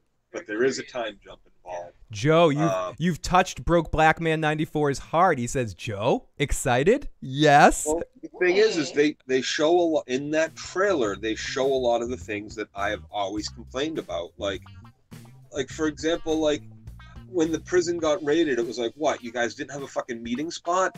Mm-hmm. You know, what like a fire drill, yeah. like, and you hear some voiceover of them saying we need to come up with a chart or a contract of like how we're going to treat each other and expect to be treated and all this shit. Like, I'm hoping that is a discussion that happens like, at the very beginning of the season and not like somewhere after, like, you know, time jump 4 years, 5 years in the future, and all these communities are working together and have built something, and now they're having this conversation that makes no fucking sense. So like that Constitution. like, and if there is this time jump, like how big of a time jump is it with this other little bit of a conversation we get in that trailer where it says, you know, we don't know if they'll ever forgive each other or if they can forgive each other. I mean, the biggest thing that we can go talking about the saviors in any of the other communities. The right? biggest thing we can go from the time jump is seeing how much Judith has aged. We'll go into the live chat here for a second. Cheryl says 3 minutes of a life. I won't get back. They're coming up. So there is some things in that trailer that make me go, oh my God. But there are other things that look rather promising to me. Yeah, like I would have rather seen them like go to a fucking library and find some goddamn books on how to make their fucking lives better than fucking mysterious magical fucking woman shows up with her squad of fucking, we don't care, we're fine if you kill us, but you don't want to, we got a book. Again, are they sending scouts out to the rest of the world? Yeah, they sent out, what's his name? Concentrating on their little, one guy. Yeah. Dr. Dre is out looking for fucking people as we speak. He'll come back. Don't worry. He's waiting for her man, right? Go on walkabout. The world is actually fine. Well, someone's waiting for him. Oh, it's terrible. Like everyone forgot about Georgia. Yeah. Cheryl says clearly it doesn't take Joe much to get excited in the morning. Broke says this trailer looks better than season 8 alone. DJ. Yes, exactly. It does. It really does. So there's I actually liked what Negan had to say. And that's another thing that I'm worried about too. Is okay. So there's the Negan. Rick goes down and talks to Negan, and Negan has the, you know, we obviously get Negan in his attitude still. Like, and then you know Maggie's going to go down and talk to him, and it's going to be Negan, and then you know fucking the priest is going to go down and talk to him, and then you know that fucking Daryl is going to have a fucking face-to-face with, and then fucking Eric is going to go down to feed him or some shit and have a fucking heart.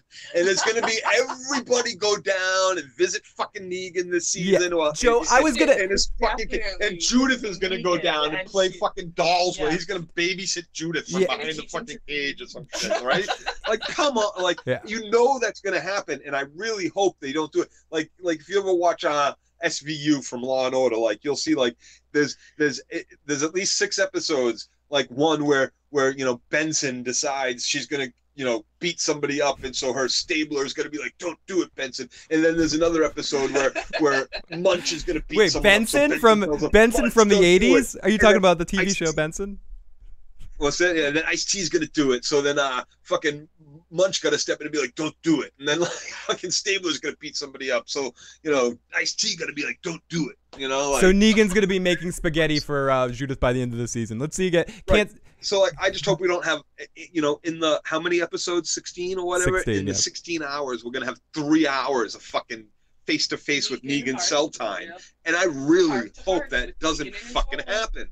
See, it's a TV trope, and they're gonna fall right the fuck into it. Now, Killmonger says Joe's gonna hate it when it actually comes out, and okay, my thing about the trailer is that ultimately the problem is that I think we did see some fun action, but I have a feeling, and this is just my opinion, that most of what we saw with Rick and company is going to be in the first 2 episodes. Then Rick is going to die by episode 6, or the first half of the season. Rick's going to die by episode 6 because he's only in 6 episodes, or he disappears. Maybe that 6 episodes will be stretched and there'll be 6 episodes throughout the 16. But I tend to think he's going to die early, and then they're going to try to they're going to have this little battle between Maggie. See, the battle between Maggie, Daryl, and Rick, that's the shit I don't care about. What I like in this trailer is when things seem a little bit bigger, when we seem to be dealing with the walkers again. I like the mud at the end with the whisper hint, but even beyond the whisper hint, seeing people in fear, not Fear the Walking Dead, people in fear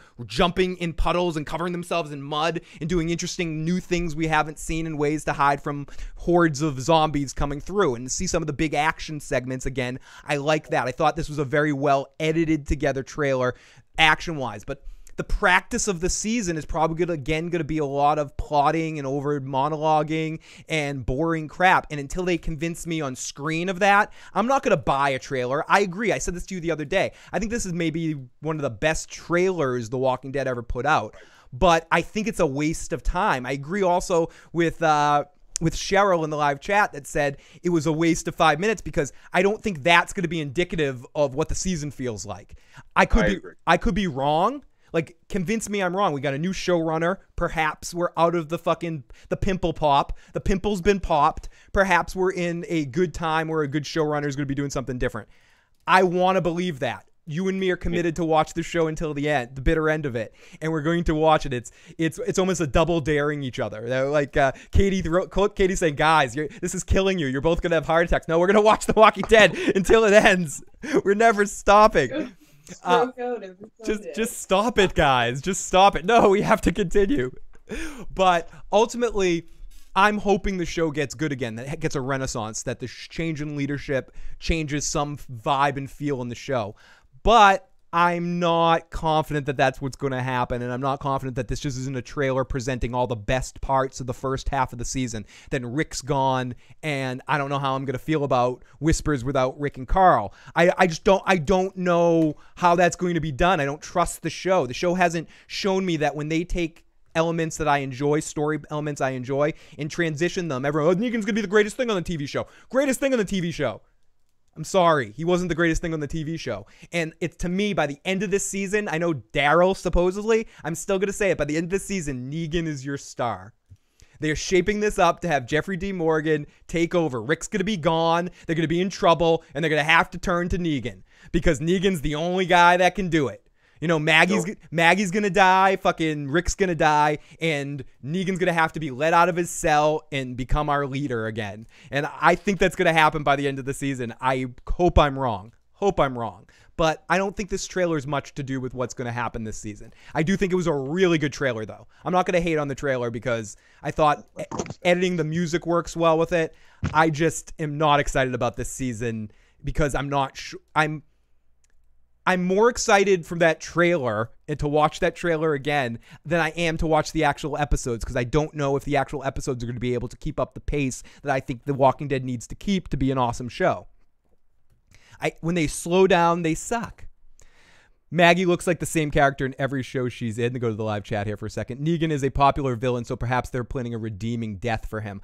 I think I'd like to see maybe something like that. I wouldn't mind that trope befalling Negan on this show, but I tend to think it's going to be more of a redeeming moment to put him in charge when all other leadership falls apart, and Daryl and him having an unnatural alliance that leads our prime focus group, because I think Maggie's going to end up being gone, and I think Rick's going to end up being gone in different ways. We know that they're only got 6 episodes left, or is it 8? Whatever. We know that they only have X amount of episodes left on their contract with The Walking Dead, then they're fuck out. So it's a little bit predictable. I wish that stuff could have been kept a secret a little bit, especially the Rick stuff, because then you're ruining yourself. We talked about this in our Rick casts. You're ruining yourself of potential good drama of a moment where Rick dies, but instead you're deballing that by everyone kind of knowing that Rick's either going to disappear or die or not be in enough episodes in the season to make you care about his character, and then at the end just fall apart. I think the same thing's going to happen with Maggie, and maybe their conflict will lead to both their deaths somehow because they won't be paying attention when walkers come in and destroy them. I don't know. I'm just spitballing some bullshit here. And then I think Daryl's going to be our prime focus character, and then he's going to have to go to Negan for a connection. The only way the show gets any better is if Negan is the lead, says Abigail. And I definitely hear that of maybe a change over in the show. Just a change in the apple cart completely could make it a better show. It's possible. I don't know. Again, I don't mean to be Debbie fucking asshole here, but the more I watch the trailer, I liked it the first time I watched it a lot. But then the more I watch it, the more I think about it, the more I start thinking, yeah, but this is just a trailer. I've been fooled by trailers before. The colonies are disagreeing with each other. This is going to be really overused in the show. There's comic books, they can only adapt so much. Yay. I always check in time to watch The Walking Dead. Me and Sam fangirling Team Negan. Long, boring episodes. Make the zombies run faster. Just make the zombies a bigger threat. But then again, I'm one of the few diehard fans of Negan.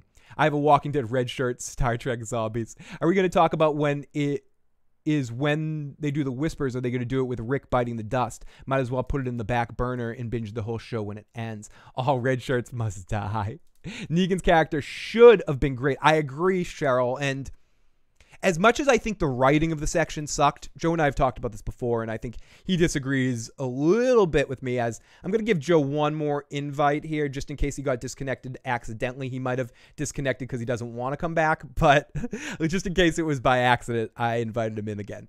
But I think for me, the Negan thing, even though I think Jeffrey D. Morgan is a quality actor, I think it all came down to the casting, and I don't think he was quite right for Negan. I think you need someone that can handle the comedy better.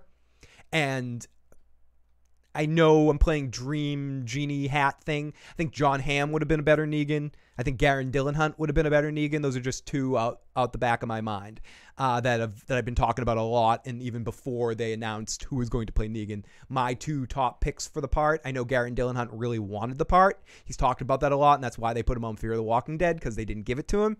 But I still will contest he would have been a better Negan, or would have been better on the show, would have been able to handle that mixed of comedy and scary a little bit better.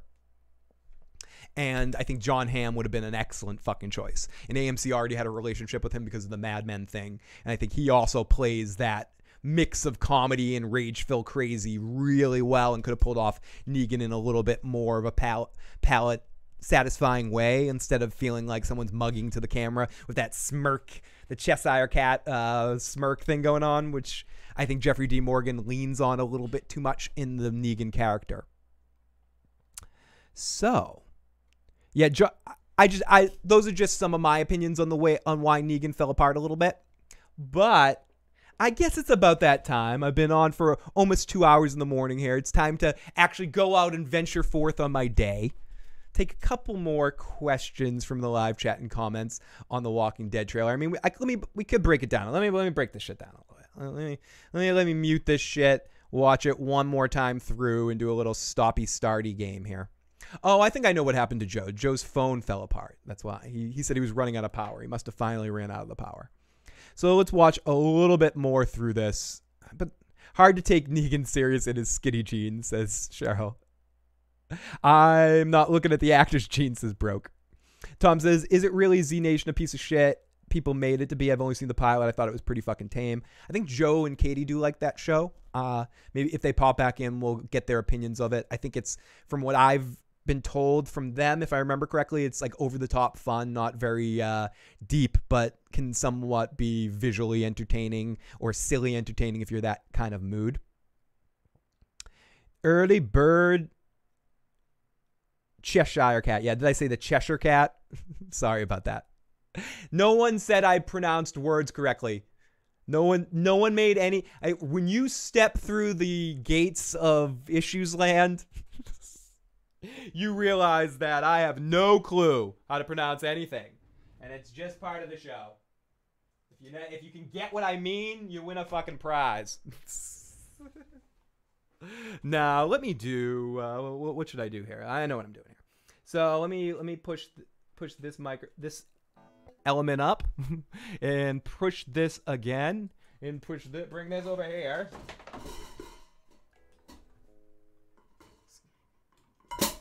Here we go. It's Old Man Rick.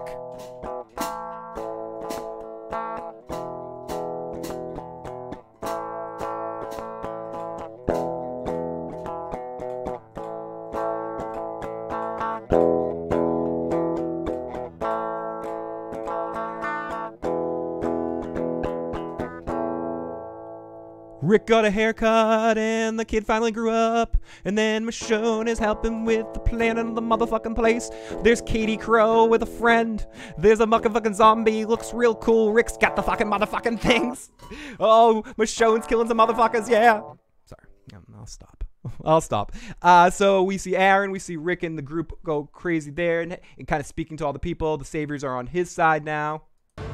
No matter what happens, it's human nature. We see everyone working together. We see Yoda and Tara there. What's her name again? I blocked it out because I hate the trash people leader there. Iris, is that her name? Whatever the fuck her name is. I don't fucking care.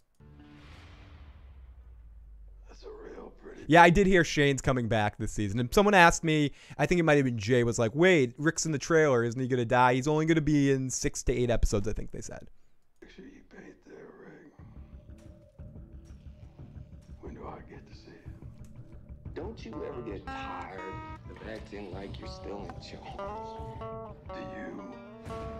When we were fighting the Saviors, you told me that soon you'd be the one following me. So this sets up the whole... Because I wasn't We see the setup of the Maggie situation, which really, to me, sniffs a little bit of... a little too much of Sansa Arya fighting type stuff going on there. Like Maggie just all of a sudden has this heel turn. I don't buy it because they didn't do a good enough job of the last couple of seasons setting up Maggie's unhappiness and setting up that Maggie was a empty shell for most of the season. And now it just smells like, oh, someone finally got an idea for Maggie, so let's let her do something. And I feel like a lot of this feels like it's coming out of nowhere. The Daryl divide feels a little bit more natural. I was gonna say organic. Feels a little bit more natural to me, but I don't know about this. No, thank you, Nancy. Thank you for D's nuts. Oh, D's nuts? Oh God, your name is a D's nuts joke, motherfucker. Sorry, I accidentally started watching the Ozzy and the Ozzy Osbourne travel show. There's this whole section of that show about D's nuts the other night. It was really, really. I went in a rabbit hole with that show the other night. It made me nostalgic for my road trip.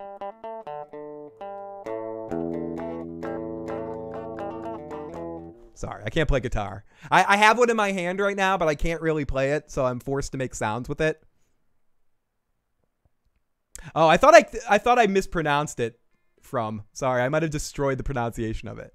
But I guess I always assume I mispronounce things, or I pronounce things incorrectly, so if I happen to pronounce that correctly, bully on me. So, let's go. 6 episodes. That's the question, Tom, that I don't know, and they haven't been clear about, and I guess it's the one secret that they're keeping, that is Rick gonna survive? Or is he going to last just 6 episodes? Or are they going to kill him before that and put him in the flashback for a couple of episodes just to like honor the contract, but actually kill him in the first episode? I don't know. Oh no, shit. Oh, that was awful. Awful note. The story of Rick Grimes. Rick Grimes? My name is Rick Grimes. I got a nice haircut. Woke up from a coma, did some interesting things, and then took a shower at Alexandria and everything went downhill. Oh, Rick Grimes. I don't have any words in the morning, and I didn't drink anything. No, Tom, I'm sober. I'm just crazy. Crazy for loving. No. Sorry, everybody. I highly apologize for the goof-offsity. Hey, Phil, sing about how you would kill Rick. Sing about how you would kill Rick.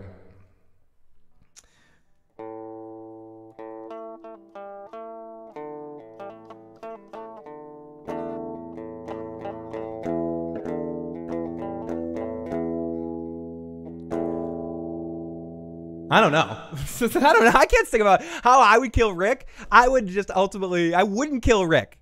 You know, here.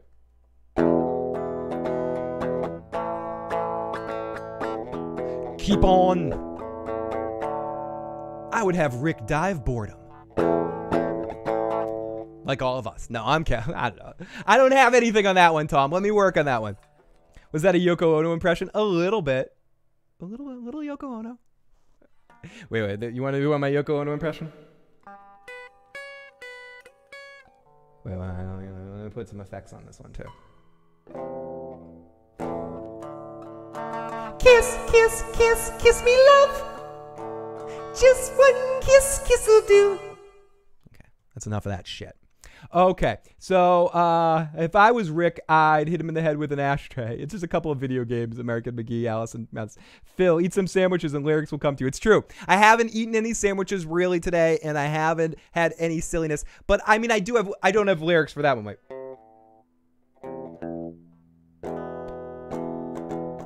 There's this guy named Rick. He's got a prick. And then he's gonna get stabbed in his dick by a kid.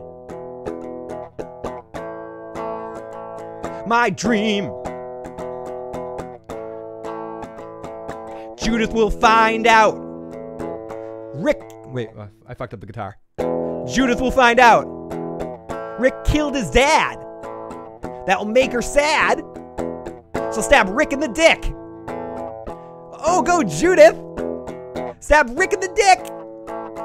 So that would be my dream on how Rick Grimes would die. Somehow Judith would figure out that Shane was her real father. Find out what Rick did to him. And come back and stab him in the dick. So yeah, there we go.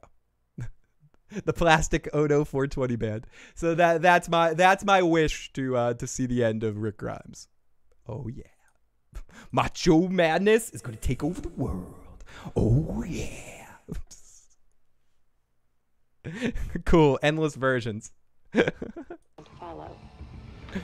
think some of the makeup and the zombies look cool in this, and I think some of the action, especially with Maggie at the beginning here, look neat. I like her with...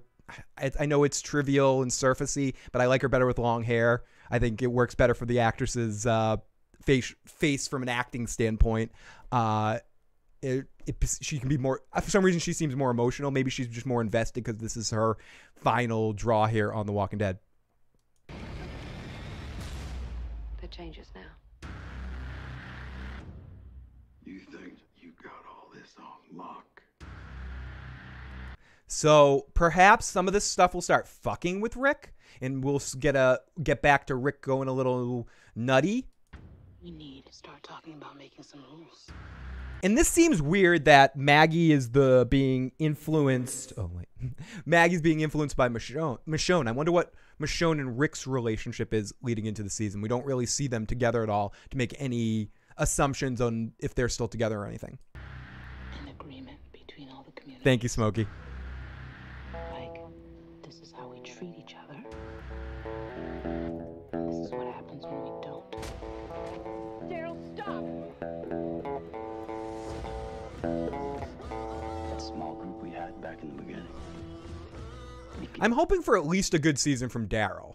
Daryl seems a little bit more engaged in this trailer, in the action, and just the scene more than the last couple of years. So perhaps we're going to get more than just a grunting Daryl. And I don't care if the decisions always make sense. I just want him to making some decisions. Do anything.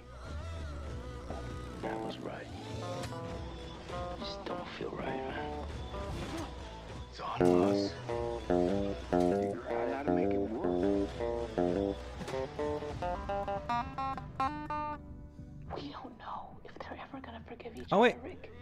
I guess we do see a Michonne and Rick moment right there, and they definitely don't seem as close as they have been. She doesn't even have her hair down for him.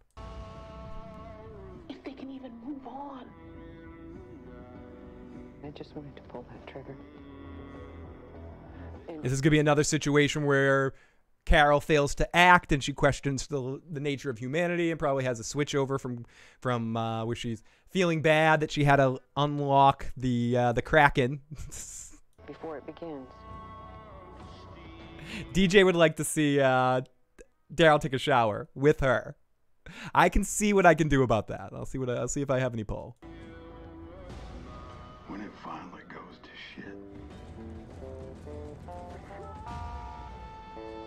And it will. Make sure you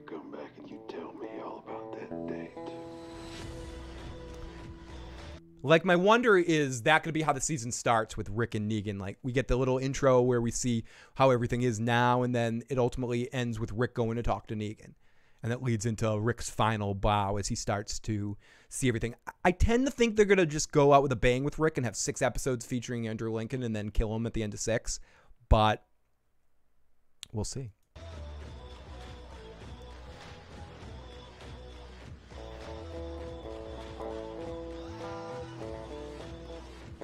Killmonger, I'll see what I can do too.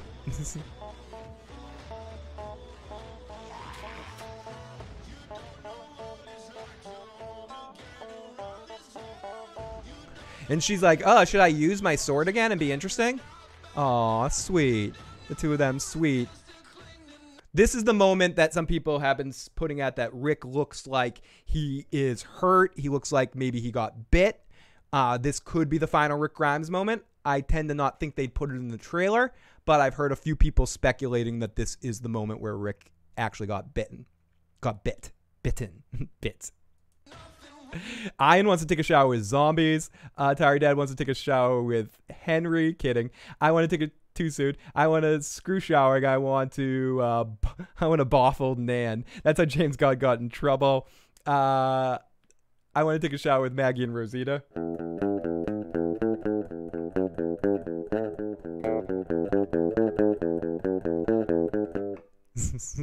I'm like, I know that song. I see zooming in on people's faces. I see coming back from zooming in people's faces. More will come out. Yeah, let's see. Daryl running fast. We see the helicopter with, was that John Bonham's symbol from Led Zeppelin? Is that Bonham? Is that the Bonzo symbol? Cheryl's drowning herself in bong water for having to deal with watching this again. She's like, Phil, I love you and all, but All of us together. do you really have to watch this one more time? Keep doing that, they'll see. Now we get to see a bunch of guys in the pity party. Who's that? Is that the? I was just gonna make some. Is that Jean-Luc Picard? We're all on the same side. We're seeing that problems are gonna happen. Final warning. Holy shit! New bad guys. Rick and Daryl getting ready to face off. Daryl killing people in slow motion. More scary zombies. A zombie about to bite Rick. Michonne swinging in slow motion. Holy shit, slow motions this season. Uh-oh. Well, you tell me. Rick and Daryl not looking like they're going to get along before they're going to hug again and be friends again. I would almost say from this point on the trailers when things get a little bit more interesting for me, from the 4 minutes and 15 seconds to the end of the trailer, it's a little bit better because I'm less invested. I'm way more dubious about them being able to fix old characters that they've ran into the ground and with such a small amount of time left for them. And I'm more interested in maybe they can create some new storylines that might be interesting to me moving forward.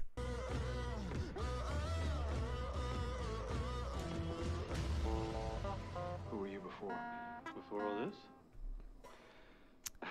That's a good question, Ian Throne. New crossover, Borgs versus zombies. Borgs versus zombies. I'm going to think about that for a second and talk about that at the end. I was a music teacher. Wait at tables at a truck stop. Jerry gets a kiss. He's definitely dead. I want to take a bath with Sansa and Cersei. What a combo. Imagine the table talk on that one. Imagine the bedroom talk, or I guess it would be the bath talk. She said she was a journalist, but she's just being modest. And who are you now? I am nobody. These are going to be our new class, our Scrubs, the Scrubs new team. I bet by the end of the season, all the people you see in this back section of this show, with Daryl and maybe a few others like Daryl and Tara and Rosita, will be our new stars of the show.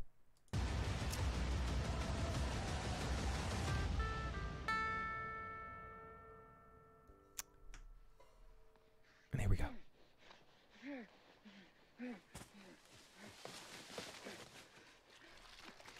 Let's turn up the volume and see if we can hear the whispers.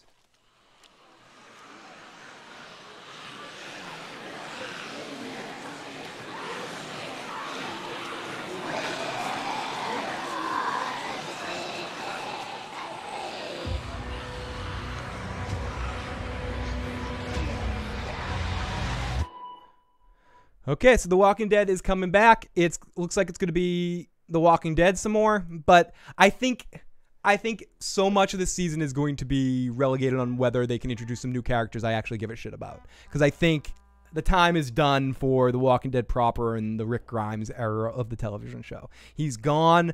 They have to move forward without him and introduce new people that are engaging enough to make me care about what's happening on the show. Because Rick has been one of the few things, for me anyways, that's kept me even mildly interested in the show the last few seasons. Because I at least go, Rick Grimes is an interesting character. So can they create somebody else? That's the big question. That is the big fucking question. So let's finish this shit off with a discussion, the Borgs versus zombies. I think the biggest deal with the Borgs versus zombies, like with all these battle kind of things, is what are the rules of the battle? Whoa, what are the rules of the battle? Help me with this. Oh, wait. No, that sucked.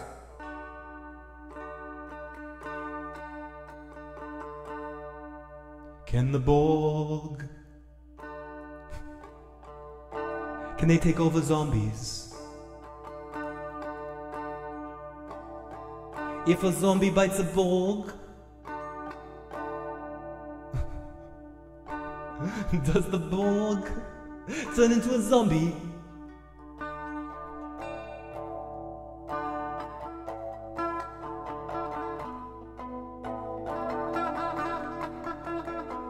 But I think it all depends on the rules. Like, can the Borgs assimilate? I mean, all jokes aside, can the Borgs assimilate zombies? Do they have the power to do that? Because I think they do, because it's just organic material. So if the Borgs can send their little nanotech into the zombies to turn them into Borg, it's no contest. It's just like dealing with any other flesh life form. If the Borg cannot do that with the zombies because they're already dead forces, so they can't really take over the bodies just because of the sheer force of will, then I wonder if a Borg gets bit by a zombie because some part of it is organic material, will that organic material turn into a zombie, and then we'll have a zombie Borg. So if that's the case, then then the zombies win. I think this isn't a clear battle. I think on paper, you got to think that the Borg have the advantage because of the tech. But I think if it's a space zombie of sorts, you didn't say the Walking Dead zombies. You said zombies within the universe, like if we had Star Trek zombies, and in that universe against the Borg that with similar zombie-like rules, and being stuck on a Borg ship dealing with a Borg queen. If they could infect the Borg are organic enough that there may be some issues. So I think it's an interesting conversation. How about Porgs versus zombies? I think Porgs don't stand a chance. They're too organic, and if you bite them, we've shown that the zombies can turn a lot of different creatures. So you would ultimately end up with zombie Porgs.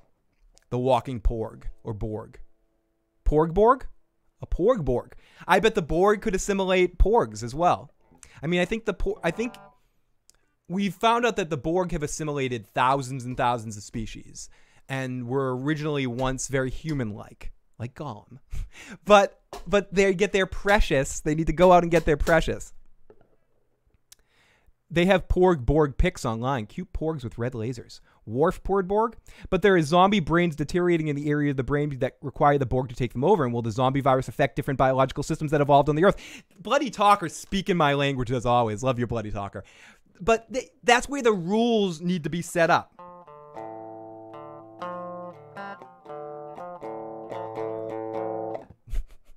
I wish I could play guitar better. I'm trying to multitask and practice guitar while I do a show. Let's see if I can do that.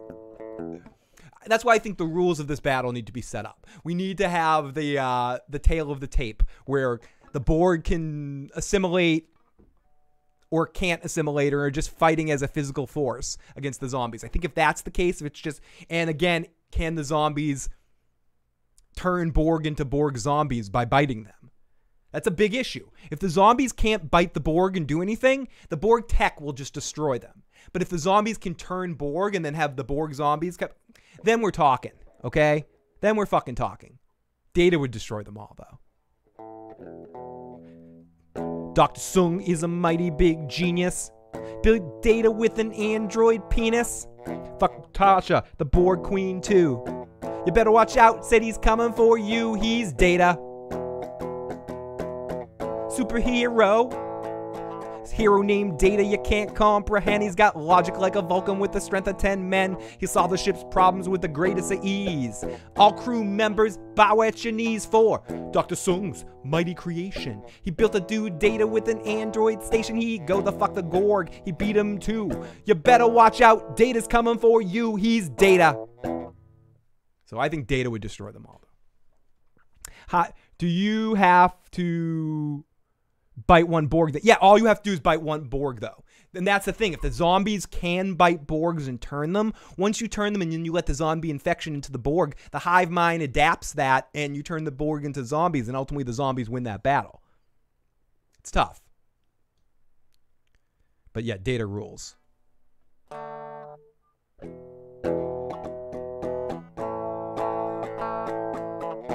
Data! Superhero! Data! He's a superhero! Data's a super motherfucking hero! Sorry, guys. Our biological systems would be different in foreign from anything we wouldn't have any way to break down that material. Plus, the Borg would just light them up like a Borg Q wouldn't even land. Hope this doesn't de-evolve into another Goku vs. Superman debate. Based on what I say, the Borg are immune to the zombie virus. I'm guessing true. You're right as well. The Borg have such technological control over their biological systems. It's tough for me to imagine that they would let a little thing like a zombie virus stop them. You know, the Borg collective would be able to handle that relatively quickly. So if we're setting up that the Borg can't be bit, or can be bit, but can't really be stopped except for by physical means, even the worst zombie attack the Borg will adapt. The thing that makes the Borg really hard to deal with isn't the cubes, isn't the Borg themselves, isn't even them turning you into them, you know, them doing the resistance is futile thing. The problem with the Borg is their tech adapting. They have this adaptive technology that if you can't use the same means to destroy them too much. They get used to it and can adapt to it, and then you have to try a different tactic. It really kind of sucks.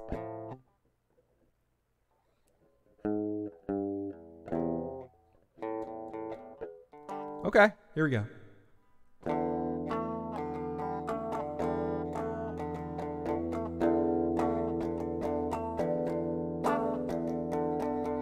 Happy motherfucking happy birthday. Wait, no, what the fuck are you doing? What are you doing?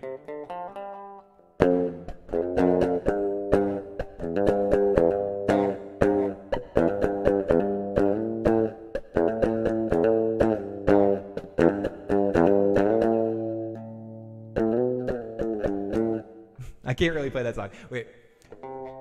See, it sucks. It sucks, and it stinks because I want to sing you a happy birthday song, but I can't do it and play at the same time. Because I suck. Oh yeah, tell me about it.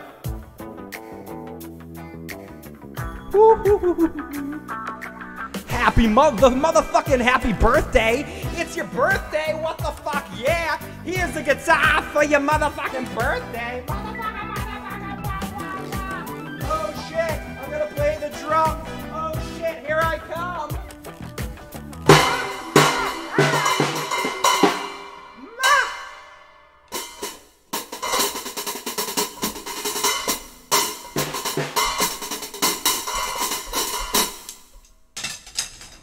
I mean, it was utter silliness, but happy birthday.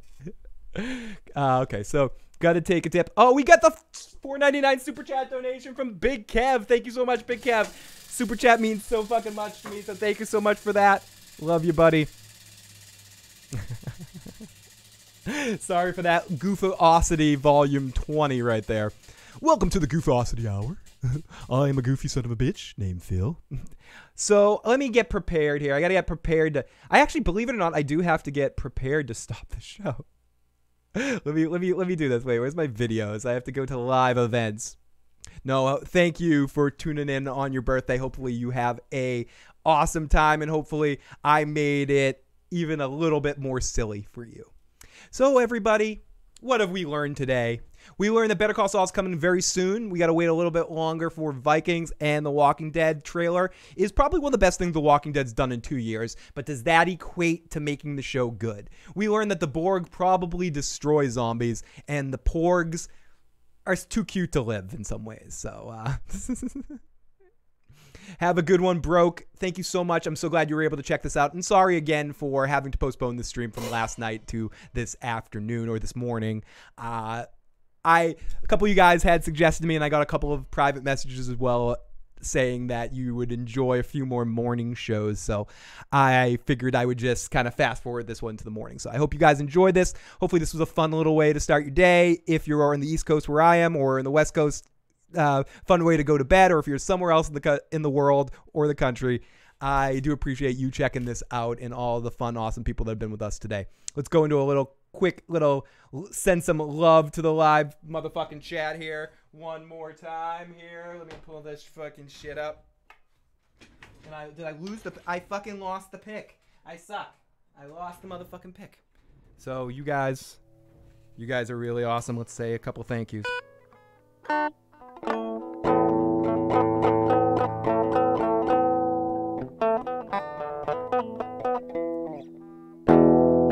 Thank you, Atari Dad. You're a motherfucking awesome dude. Big Kev. Hope you're doing good in some World Series events leading up to that shit. Broke, you're a motherfucking great guy. Hope you get that Funko you want. Echo, I never pronounce your name right, but you know that you're really important to me.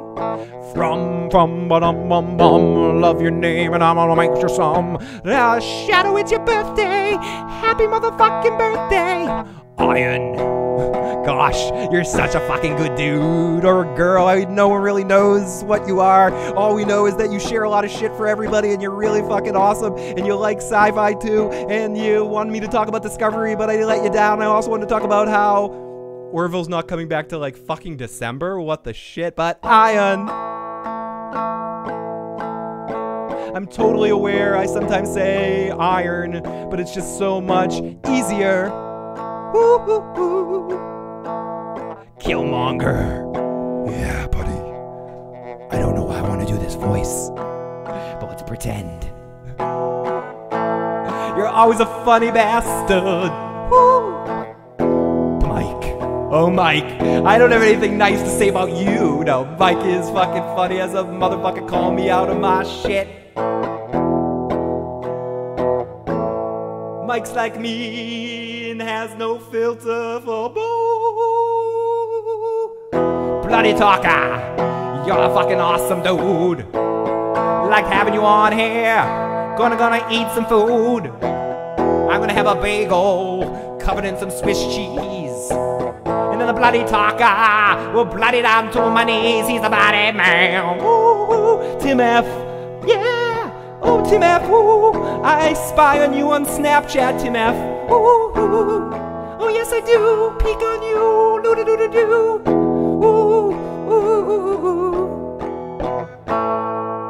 Tom, I don't have anything to say about you. No, Tom is the motherfucker. He's a really fucking good dude. Oh yeah, I already said this. And I'm still gonna eat some food for Tommy. I called you Tommy. It doesn't even matter. I just wanted to do something and think about and rhyme it with Tommy Boy. Oh, Tom and Travis. Speaking of positive energy, synergy, humanity, Minnie Mouse.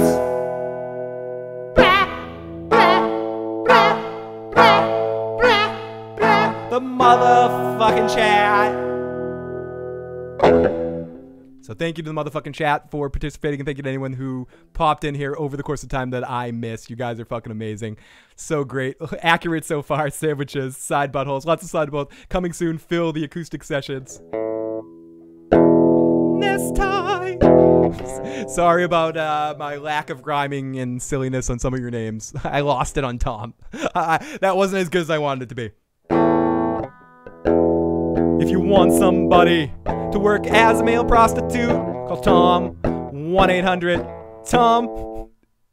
In Brazil, Tom. Something like that. I wanted it to be something. It wasn't really funny. But if you haven't already, and you survived that song, and you enjoyed the show, and you like what we do, please hit the like button, please hit the subscribe button, share the channel with a friend. I'll be back sooner rather than later for some more silly fun. This week's a little bit more hectic than some, but I'll still try to squeeze myself into my silliness. And just for the record, the people watching this video is a very good chance, or watching this live stream, it's a very good chance that you guys will be the only ones to watch this. YouTube's been even stinkier lately with showing trailers, and the fact that I showed all these trailers loud and proud for their full runtimes may in fact get this video blocked. But who knows? If it is, you guys, congratulations for watching this. You win the secret prize of hearing me sing awful. So, everybody, talk to you next time. Love you guys. Later. What? I just got a text message. One more song, Phil. Encore. I don't have too many songs. I don't know.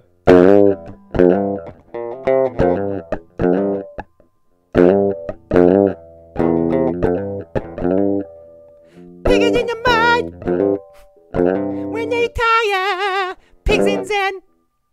Pigs in Zen. When he shouts, Ali Ali under. Pigs in Zen. Okay, there you go. There's 2 seconds of a horrible version of a Jane's Addiction song. Whoa, from with the super chat donation. I can't go yet. Oh, and it was makeup song. Okay, so you got the makeup song for the chat. Sorry, Big Kev who did the super chat. I guess that song for the motherfucking chat was for you, for your song, because it did say make up a song. So I'm success so far, successes. One more spin of the wheel. Spin of the motherfucking wheel. Super chat party. You guys want that to land on shot so bad. You guys will take that shot, Philly. You got to take a shot. Wow, that's a big spin. That's like the Showcase Showdown shit. Well, no. Make up a song again. No one wants to hear me make up another song. They wanted to see me drink. So, here we go. Wait, let me try this again. Let me play some music while I figure out some actually get to play a song.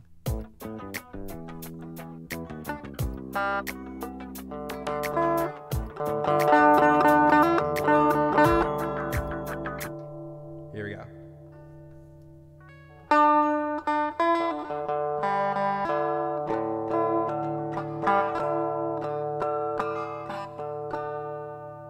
What do you want the song to be about? You got request a song, and I have to write a song. So, from what do you want the song to be about? From, you want to be about a kitty cat?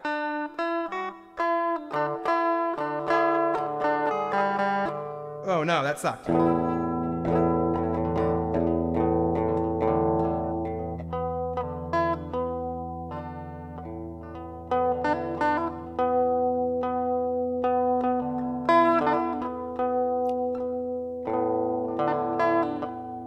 So I'm just stalling time to see what From wants me to write a song about. But you can tell me later and I can do it on the next show. Email me at IGotIssuesMid@gmail.com. No one wants to hear me continue right now. No one wants to hear me continue now. They're like, finish the damn show. We need completion. Freestyle. You want me to do a freestyle? Okay. Freestyle. Here we go. Let's do this one.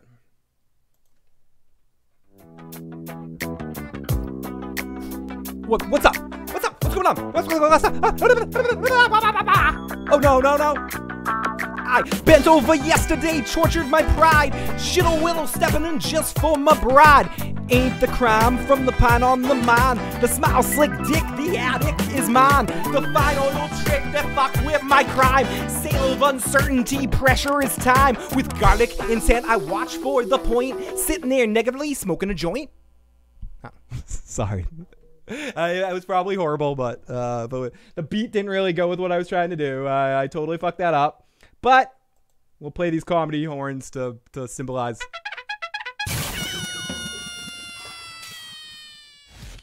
There you go.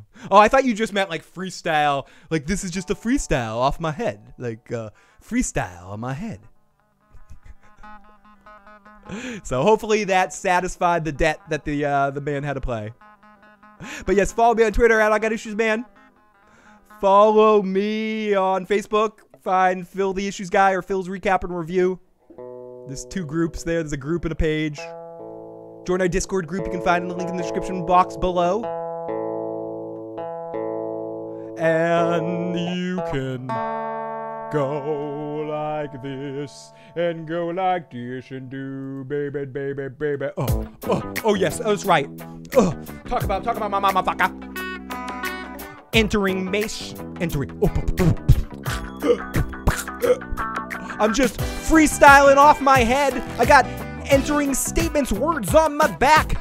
Drillin', thrillin', willin', ain't wastin' with that. Crack hills, won't keep me around. I must drill and make my words profound. Sitting around, thinking anew, ways to make my mind now skip from you. Sorry. I'm a goofy as a motherfucker. Appreciate that. Appreciate all your love. Appreciate being kind and all being a little drunk. We're all a little drunk right now. So I love you guys. Talk to you guys next time. Peace.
Why am I still in the air? Why? Why are you still doing this? Why is your show still on? Why are you guys still here? You're gone. This is the after show.